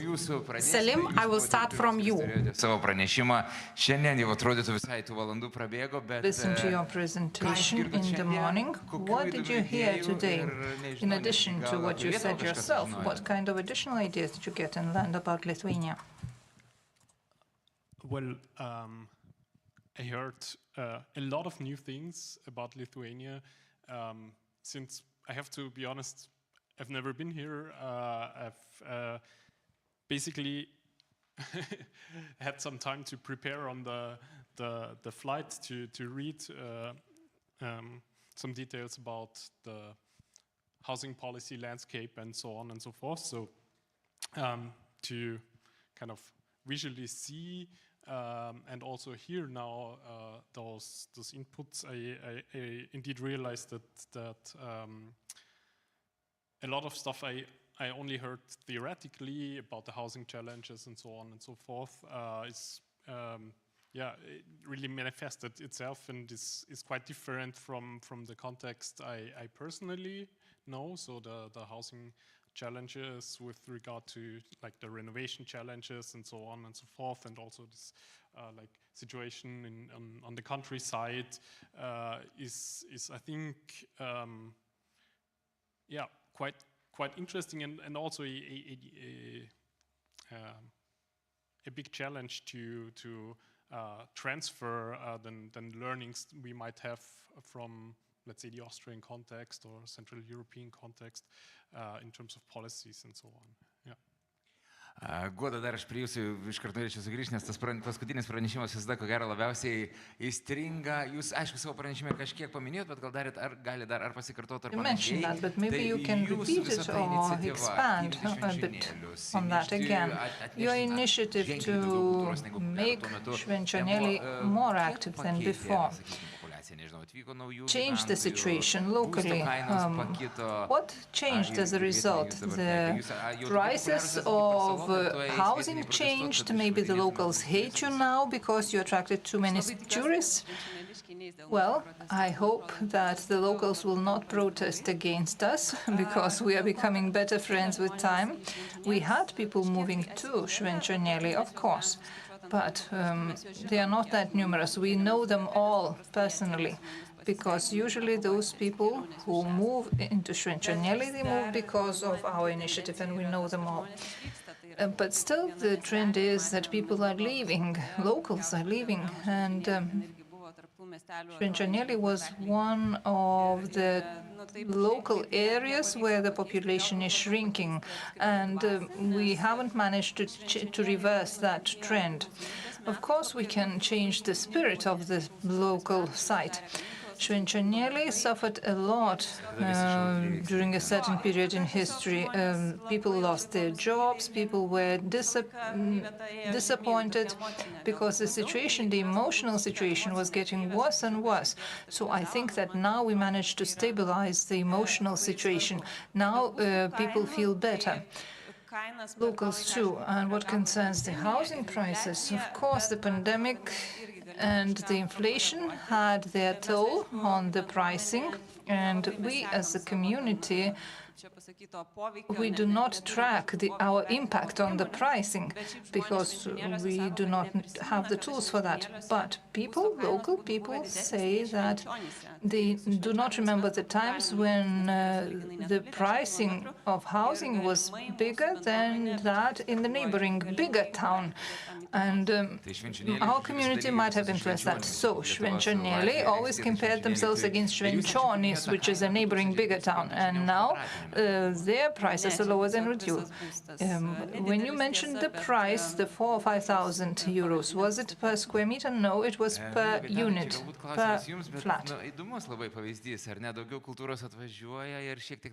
Tadai, I think that you heard about a very interesting social change in Švenčionėliai that happened because of people moving in, and this happens all the time.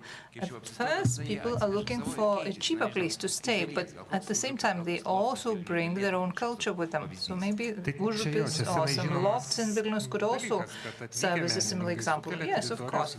The artists move in. For example, they establish their colony, they improve the value of the space, and then lawyers and other wealthy people move in, and then they do all kinds of strange things. So this is the gentrification process. Of course, I agree. This is a very wonderful experience, a proof that you can make a territory vibrant again. And then these things become part of the political agenda, and finally, those small locations, they become centers of ideas, think tanks, and those people, they keep locals and such small places alive. If you are like others, you will not be noticed by anyone. Most probably you will not be that successful either. But if you discover something for yourself, and if you manage to discover some new things and do them locally, then you will achieve a lot. And same goes for Akmenė, Druskininkai, and other towns, maybe even Tauragė, where we have creative people changing the situation when they become part of the administration and start doing things that seemed to be unthinkable some time ago. Now, even Tauragė is thinking about building new housing for young families, which was not the case several years ago. So creative people can create a lot of value. Druskininkai and Birštonas are resorts, and it's easier to do new things there. But Akmenė, Tauragė, of course, young people and art allows to bring life to such spot. Of course, engineers too. For example, in Akmenė we have a very important plant. In other towns, well, there are politicians who are active and willing to attract new people. Tadas, what did you hear today that made you think, or maybe some foreign experience? Of course, I am the one analyzing gentrification, and the situation in Švenčionėliai is of interest for me. We even had a research carried out by one of the students. It is a very clear example of what can be done. And there is one more thing, a few more things that I would like to draw your attention to. We do understand that it's not enough just to establish jobs to revive a region. You have to offer quality jobs, and cultural services, cultural activities have to be ongoing there in order to make this territory a place for new settlers, attractive to new settlers. And to establish such kind of colony takes a lot of hard work. You have to be able to find harmonious relationship with the locals. You have to involve them, and you have to make the changes sustainable. Therefore, the movements like that, they should have leaders, and leaders should be showing the way and not following the politicians and trying to benefit from the results. Therefore, we have to take people of the kind seriously. We have a lot of green fields that are empty, and the depopulation in rural areas is ongoing. We have to think of new ways of how to live in those rural areas, and that is a huge task which is awaiting for us in rural areas. Because of the shrinking population. Alexandra, I will come back to your presentation again, but maybe you could give some examples too, which you see in Spain or Italy. What about Spain? Did you have similar moments or situations where certain spaces become empty, there is no one who wants to live there, they get deserted, and then someone comes back and wants to establish a center like that? Yes, indeed. I think that the same trends can be found in other countries, not only here in Lithuania, but in Italy and Spain. There are a lot of small towns in the rural areas which now are currently abandoned. And there are some initiatives. Unfortunately, they always come from the bottom, not from the top-down level. So maybe the government should do something to promote this kind of activities. And I think that the example that we heard today, it's really nice. And from my side, as cultural heritage expert, I mean, it's dealing with social cohesion, putting value into heritage, creative industry. So it's really an interesting example. We do see the same in industrial areas of urban areas. For example, in cities, I mean, there are a lot of abandoned areas which were formerly dedicated to industrial production, which are now currently undergoing urban redevelopment and regeneration. And in many cases, the local people are the ones that are the first in responding to these needs, and they are taking initiatives to make these places more livable. So I think that we have in all Europe the same situation. We need to think about the rural, but we also need to think about the urban. Cities are changing, so we need to respond to these new challenges. Jūs sakėte, kad šiek tiek gaila, kad tos iniciatyvos dažniausiai ateina You said it's a pity that it's a bottom-up initiative, not the government who is showing the initiative. But maybe that's natural, because if a government decides you have to revive this area, this would be an artificial or calculated suggestion or solution. But when you have a natural initiative coming from the bottom, then maybe it looks like a small spring of water, which then develops into a river. Yes, don't take me the wrong. I mean, it's a pity. No, it's not a pity, because local initiative, of course, they have the soul, no? They usually have success because they are coming from different kind of people that join together remodulate spaces. But I would like to see more participative process from the government. That was my intention of what I said.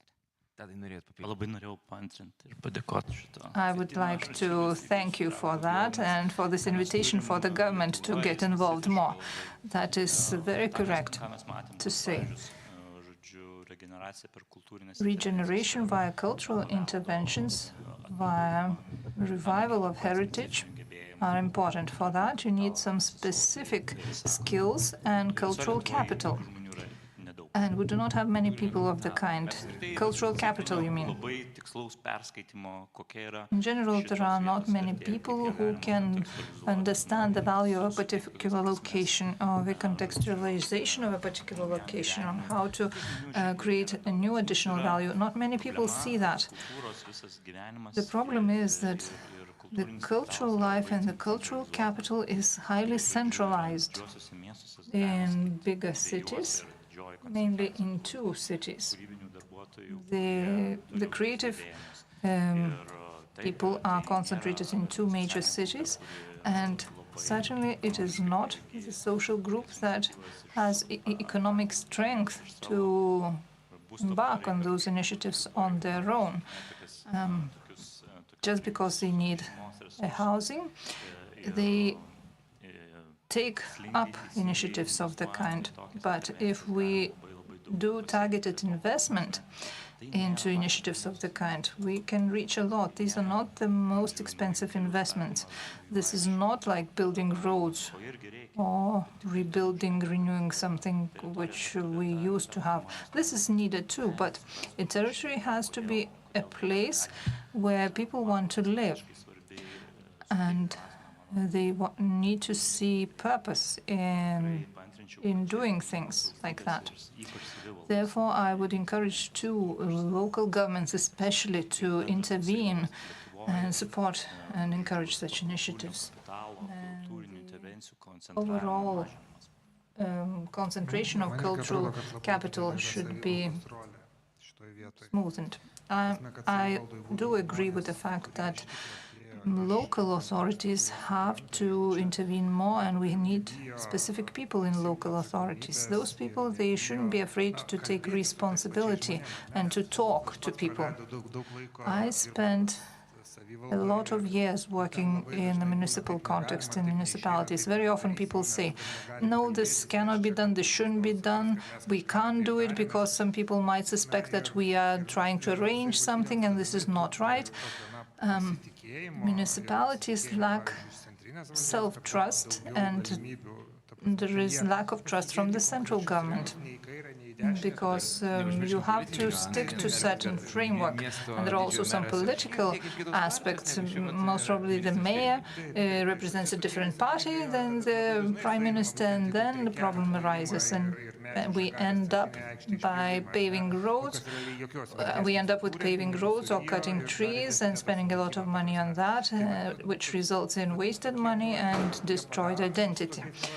Projects like that, they get a go, but working with soft projects is much more difficult, and not all of the soft projects will be a success. Some of them will fail, and it is not always that we will manage to develop into a big result, and the result is very difficult to see. It takes a lot of time. For example, if you plant something in spring, in autumn you will see the result, but planning and design of a city doesn't show the result that quickly. Ulla, let's come back to Norway.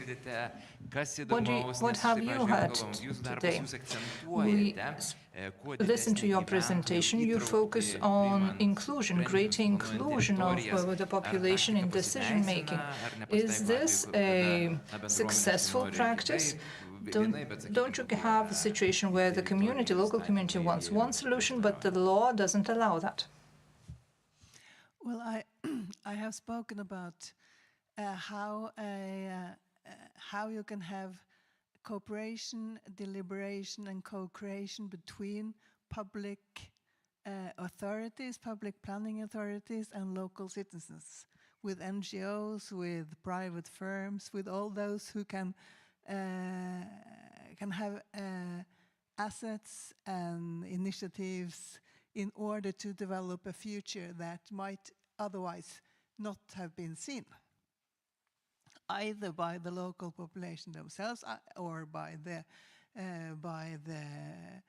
business people or by the local authority by themselves. But together, they might come up with very many very good solutions, which could be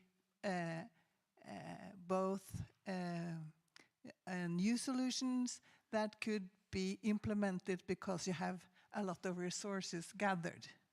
So in my point of view, change agents can come from all kinds of places. It could come from the top, it could come from the bottom, but you have to new and innovative solutions does not happen either on the top or at the bottom, but they happen when people from different places with different knowledge, with different initiatives and resources come together and create something new. And of course, the situation for example, public authorities, planning systems is different across Europe. So what you have described here is, for example, a lack of trust in, for example, a Norwegian or a Swedish municipality. The degree of trust is very much higher, and therefore is much easier to do such things. And they have a history of doing that. In Switzerland, for example, we tried, in the cases were in Sweden and Norway and Switzerland. Switzerland is quite another type of country, but we have seen that this model, if you dare or use it locally, it could be adapted to several situations. But of course, if there is very little trust, either between people in local society or between governmental hierarchies, or the difficulties arise, of course. This is not an easy task, but it is manageable. But they all have to say, yeah, okay, we go into this, we try this. So, yeah. So this ESPON project is, now we are into a diffusion phase. That we are telling about the project. We are the open access of all the material that we have, and so on and so forth. And you can have. We are very happy to help or assist if that's needed. And we are very happy if anyone would. Also here in Lithuania, we try to use these tools that we have made in order to enhance new types of policies, innovative solutions for those areas. Ula, aš manau, kad jums reikės. I think you need headphones. I'm not sure, maybe you're senol Lithuania, bet jūs kalbate apie tyrimus, ar ne, apie pritaikytas Norvegijos strategijas. Kaip galvojate, ir jau gal yra pavyzdžių iš kažkokių šalių, kur panašios strategijos? Examples of other countries where similar strategies and models were used already, and can it be applied in various countries in Europe? I know that in Norway you have huge spaces, and in Italy you have very little space and very little green spaces. The RUPL model, is it suitable for the whole Europe? We tested it in 3 countries, as I said, in Sweden and in Switzerland and in Norway. And there are 3 very different countries with 3 different degree of urbanization and living space and so on and so forth. But it looks like from our research from these 3 countries that it is adaptable to different kind of contexts. So the context isn't what is difficult here. But for example, the trust issue could be more difficult than the geography itself. But of course we have, if you take Norway, we have a lot of area, but it is not easy to live in areas and very high up in the mountains, for example, which we have a lot of. So it depends. Alessandra, šiandien nemažai kalbama Alessandra, apie, kalbėjome ir apie tokias tuštėjančias we vietas, spoke a lot about shrinking in Europe, about Europe going empty or some towns going empty. But, for example, major cities have an opposite problem. For example, there is no affordable housing. Many people want to live there, so maybe some cultural heritage has to be less protected, and we should allow people to develop it into. Well, I think that cultural heritage protection is often not seen as it is. I mean, we can do something with cultural heritage. I think this is, the conservation-led thinking was left behind many years ago. Now we are moving towards more cultural heritage that is affordable, that can be used, that can be used for social cohesion, for creative industries. So I think now it's possible to use cultural heritage. It is true that we still have some limitation. So we know now that it's possible to use buildings to live in there. I mean, we are using our historic centers to live in, and that is cultural heritage. In some cases, we are using churches for concert or other events. So it's possible to use cultural heritage, depend on the degree of protection they have, of course. But I think that the problem that we have now is that the historic centers, for example, as part of the city, maybe are still not able to think about this population, this old population, neither children, so they don't have services. Usually they don't have services to offer. They have specific type of how do you say, slope. Usually, have slopes. So we need to think about what type of urban historic center we would like to have, but the change is possible. I mean, we are not freezing cultural heritage in 2,000 years ago, as it was. So I think that we move forward in this, and we have the possibility to use heritage as creative industry is attractive, as tourist attraction. From the other side, we have also problems linked with over-tourism and how we deal with that. But Viva Barcelona! But I think that it's a value for everybody, and we have to take advantage of it. Taip, gerą, žinoma, tą niuansą paminėjot, ar ne, kad Thank you pastatai ar panašiai. for mentioning that. Of course, we have to think of the senior, of the families with children. We can, for example, adapt some of the buildings for them too. A few more words about Hermes research. Are there any other activities that you haven't included yet, but you would like to include in calculating the economic contribution of cultural heritage? Yes, but this is still in how we are considering cultural heritage, and especially material cultural heritage. From the discussion that we had with stakeholders, one sector that was considered quite relevant for some European countries was fishery.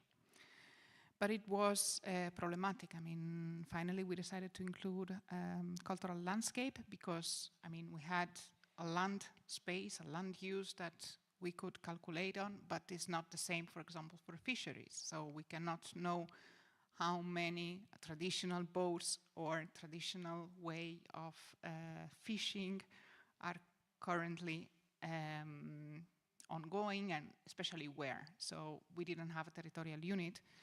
That was an aspect that might be considered in the future. And then we have a lot of heritage that is linked with cultural, local context. We had example of different type of traditional way of maintaining the earth, but which are very local. So finally, each country have to check. I mean, we had a global European structure for the Hermes. We have included, I think, almost all the sectors. But it is true that there are small local contexts that need to be still taken into account, and that it's a national priority to understand which traditional cultural architecture or cultural practice are part of our own identity, finally. Koks jūsų planas po konferencijos? Gal važiuosite į What is your plan after the conference? Will you go to Švenčionėliai to have a look? And do you know how to go there? No, I actually don't know how to go there. I would love to go. Unfortunately, my plane leaves tomorrow morning at 6 a.m., so I'm not sure I will have the time to go. But for the next time, for sure.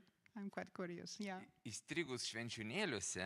When you get stuck in Švenčionėliai and you have to catch a plane next morning at 6, you might end up in a problem. Goda, let's come back to your community, Forest Harbor. How often do you hear Vilnius inhabitants saying, we would like to have a quieter life, to have more space, but... And then they keep enumerating things like hospitals, kindergartens. For example, you managed to establish a group in the kindergarten. But do you hear people talking like that? Jo, mūsų dažniausiai girdimas klausimas yra, ar yra laisvų butų.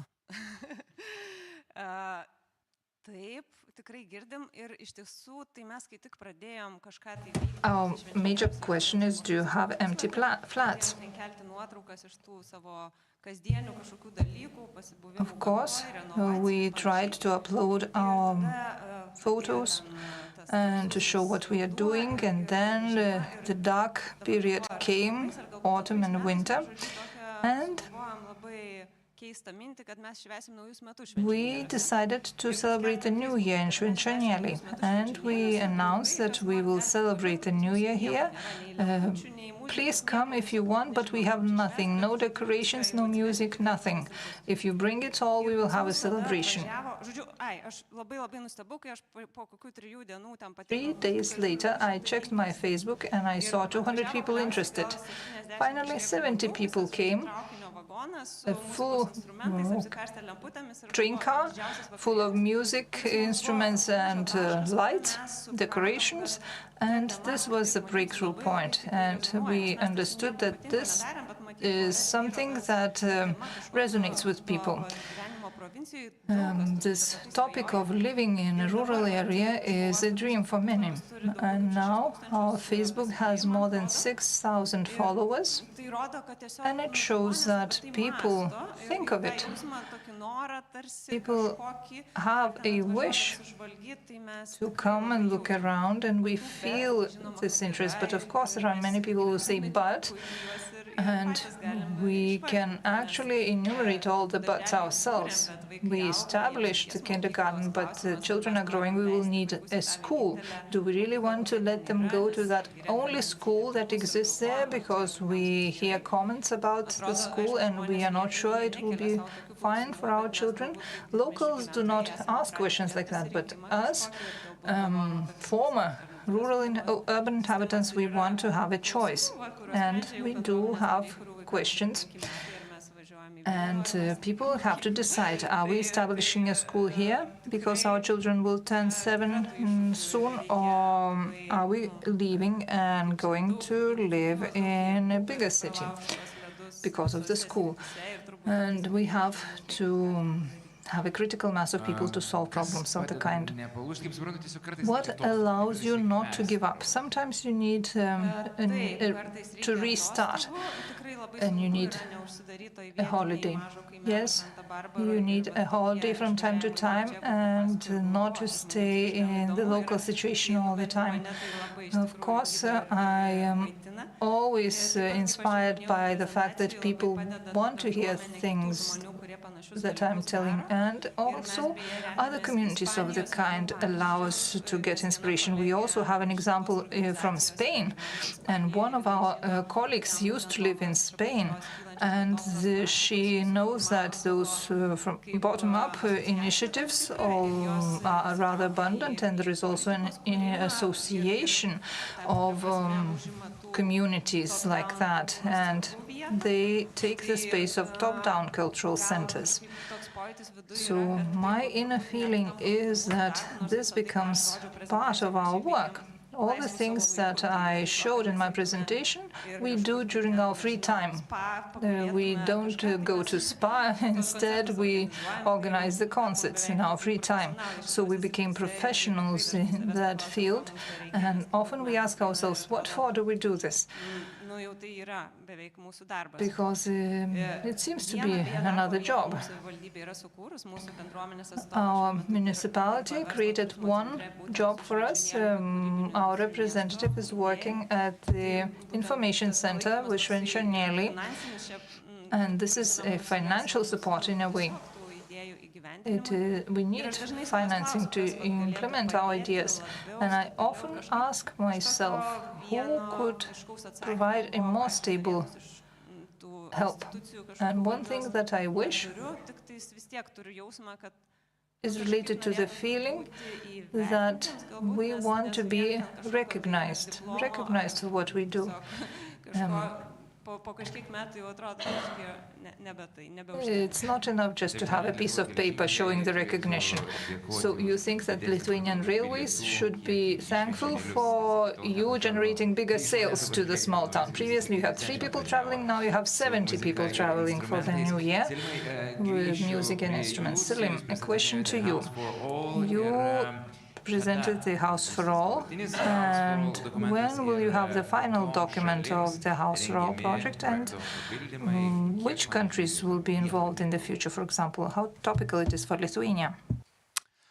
Well, the project runs till mid-July, so summer of this year.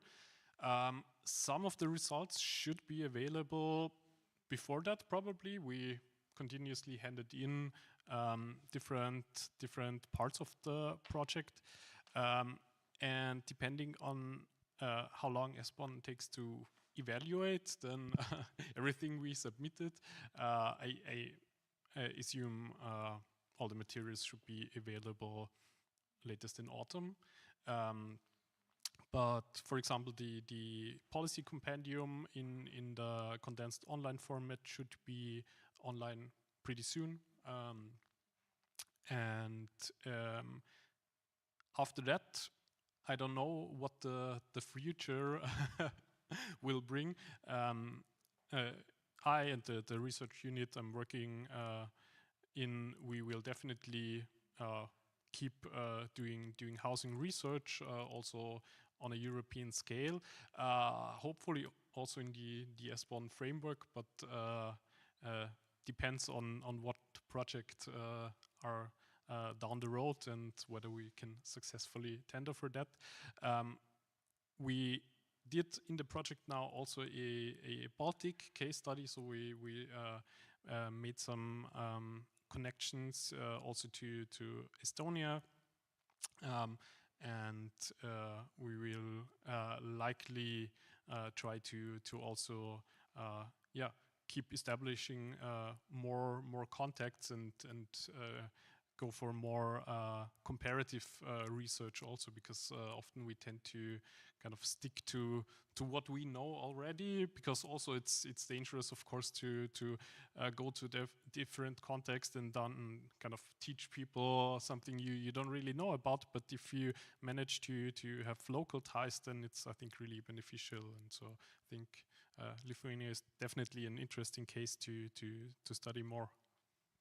Selimai, ir dar šiek tiek, A few more things. Judging from what you hear today, do you have any examples from Austria?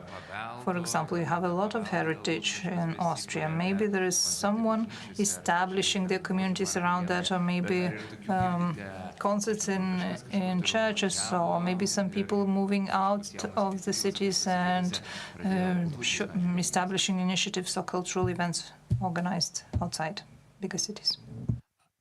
Yes, so we definitely have all of those things also in Austria. So I also personally know people who are in, I think, similar situations, not exactly the same. As far as I know, the most kind of these projects where people move maybe from urban areas to the countrysides tend to be maybe a little less remote as you described it, but maybe I have to come and see to really judge. But similar things also, in fact, happen within urban areas that people try to maybe move more to the outskirts of the city and try to kind of repurpose those areas as like cultural spaces and so on and so forth. And actually most of the kind of cultural centers in the city in Vienna used to be squats some years ago. So I think this is a common story for a lot of different cities. And with respect to the heritage discussion, I think this is really kind of a difficult topic for a researcher engaged with housing affordability questions, because obviously there is a trade-off. Like if you have tighter regulations and so on and so forth, this is a challenge, but it can also be an asset in the long run. And for example, in Vienna, we you cannot build too high. It's mandatory that you kind of in the inner city you stick to a certain limit, and this massively restricts how much you can housing you can offer, and at the same time it prevents a lot of negative effects that come with crazy densification. So I've just been to Sao Paulo on a field trip, and there you have the exact opposite, and you have so many housing units crammed into such a small space, and it in the end the city is neither affordable and it's very crowded and very stressful. Mindaugas, I know that you have to go now. And to sum up, a question to you. You spoke about different edges, soft edges, and different placing of fences, which influences the psychology and feeling of people. And psychology is important in architecture. So you can plan a feeling, you just need to be patient. Yes, you as an architect might think that you have done it all is there already, and then suddenly you walk through the plan again and see that, no, this could have been better, this could have been better. You are never happy about the final result, but actually you should focus on the feeling that you create. Is it a place that is attractive, that is good to be? Do people like coming to the place and space that you planned and designed? Do they like coming and having a cup of coffee there, watching the river go by? And one more important topic. We are part of the creative industry too, and an architect is a creative person. A chief municipal architect is a creative person too. Do we have the right to create? Because when working at the municipality, I was mainly shown that I have no right to create, that I only have to make sure that it all goes by the law. And if you do it only, then our city becomes less creative. Someone has to be responsible for space planning, not to make a city a collection of housing. And sometimes the city is too dense. You have a lot of flats, but people have nowhere to go. They stay up on the 75th floor, but never go down because they are afraid that they will be robbed. So we have to find the right balance in every single situation, and solutions differ depending on the situation.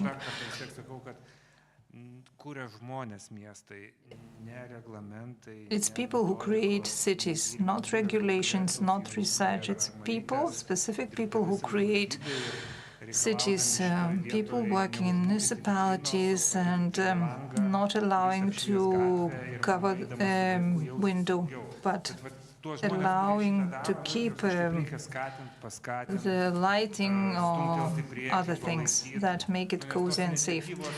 But those initiatives have to be pushed through. There are many municipalities and many people who come to municipalities, and you have creative people coming to work there. Some people become the creators of the city. Some others are stopped by the environment and not allowed to show initiative.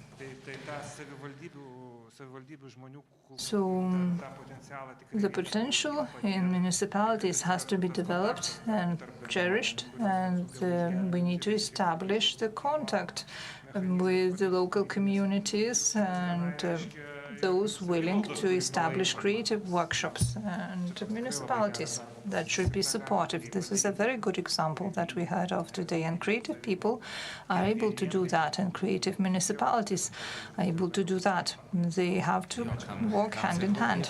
Thank you.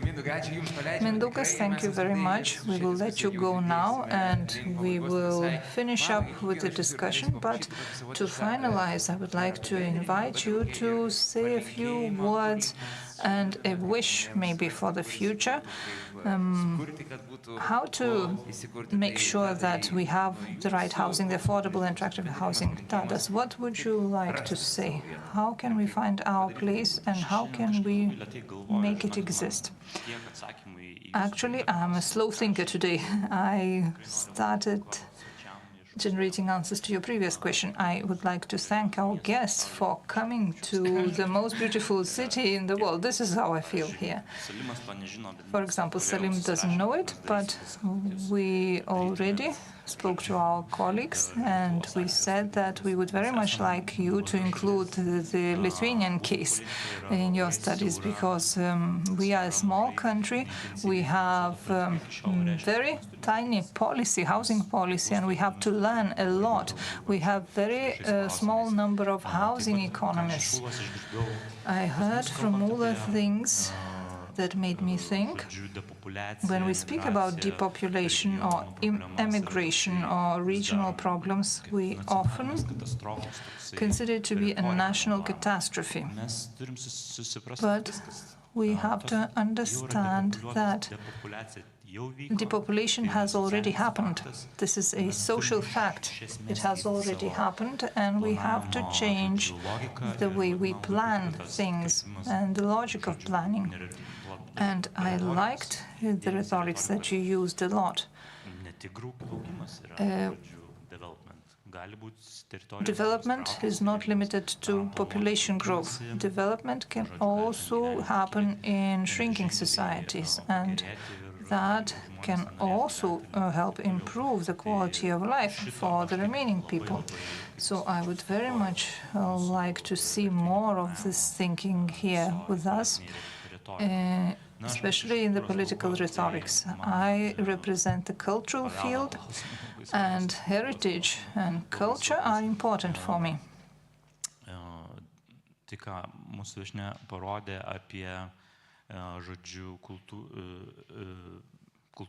Our guest spoke about cultural capital and the economic value of the cultural capital. This is important when speaking with decision makers. It is important to break through this facade This would help us deal with them when we speak about ideas. Thank you for the work that you have done, but again, all the answers are local.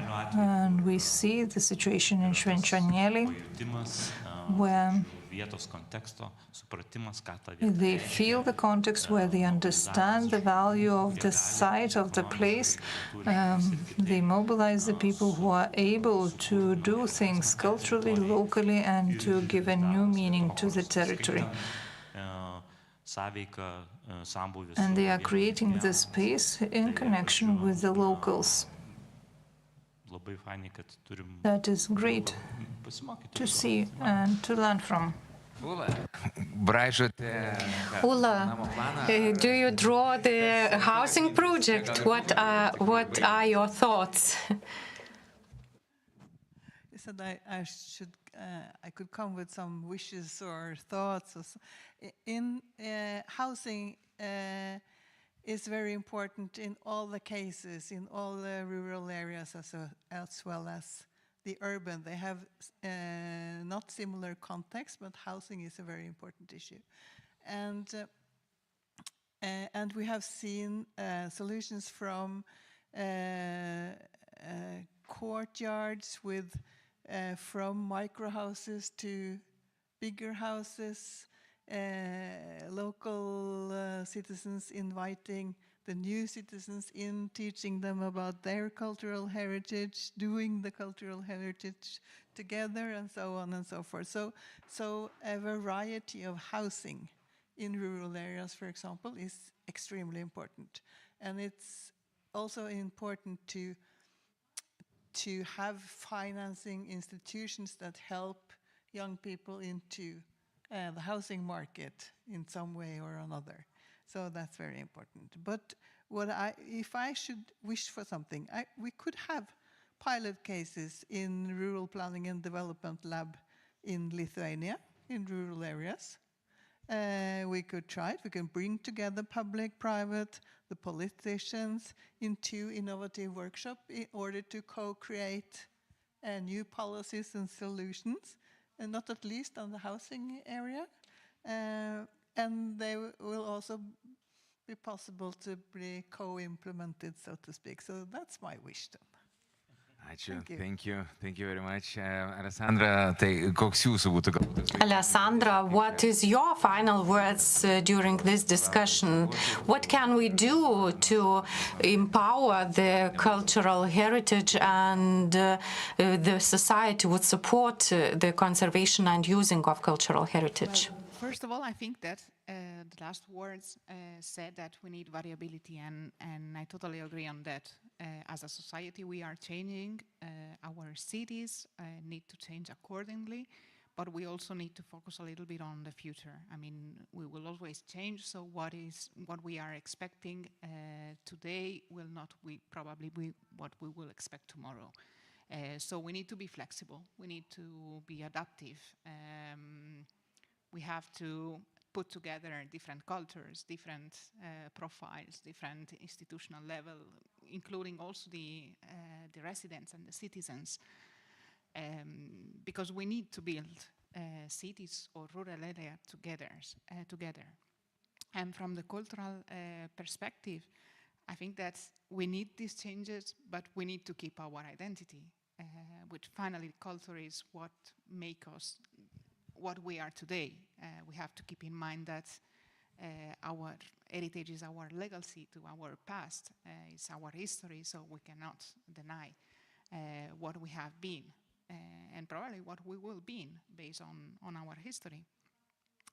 So we need to use culture, I think, to really emphasize this identity that we have as local, as national, as Europeans. And I think that we have the opportunity now to make it also a little bit broader, to produce more knowledge on our heritage, and we also have the possibility to have to widespread our identity through our culture. So that's my final message. Let's change, but keep in mind our identity. That's a good final message. Selim, what's yours final message? So, if I need to kind of state a wish, it's kind of a two-edged sword, because I think it might be to become unemployed, because nobody needs the housing researchers anymore, because everybody has their kind of affordable and secure housing. But I fear there is more work to do before we can achieve this wish. And to maybe answer it more seriously, we talked a lot about different contexts and need for different policy solutions and so on and so forth.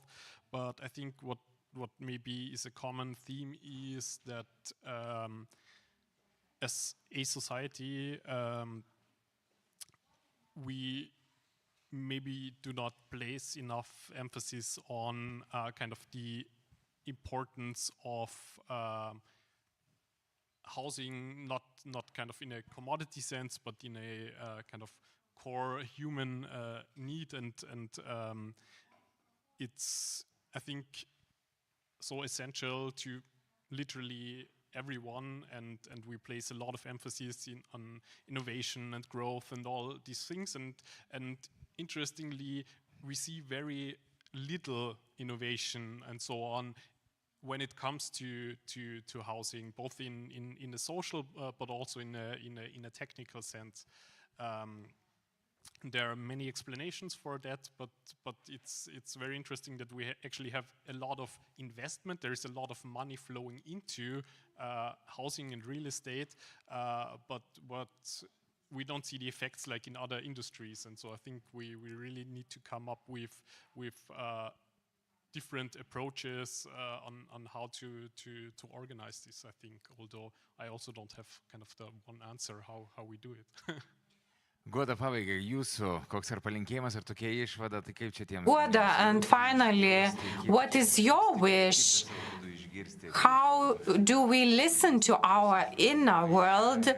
How do we listen to the call to move out of the city and to use the empty spaces to create new areas? Well, I think that every person feels the best their own place, and it's important not to be afraid of challenges. And when we move out the city, it's important to adapt.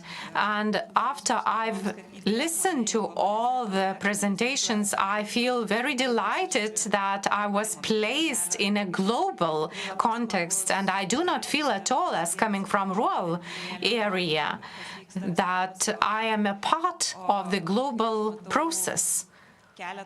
And now what I see in front of me in the future, first of all, we have to communicate. And as my colleagues already said, it is important to make decisions together with municipalities, with interested groups.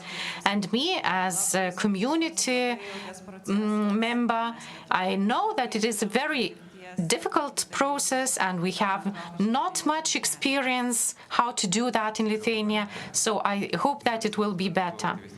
Yes, we all speak about more active communities. Thank you very much. Thank you to all of them, and thank you all the viewers who've listened to us offline. The video recording of this conference will be remaining in the website and social accounts of the Ministry of Environment, and on the website of ESPON you can view the projects, and maybe it will help you to find your own place. Thank you and goodbye.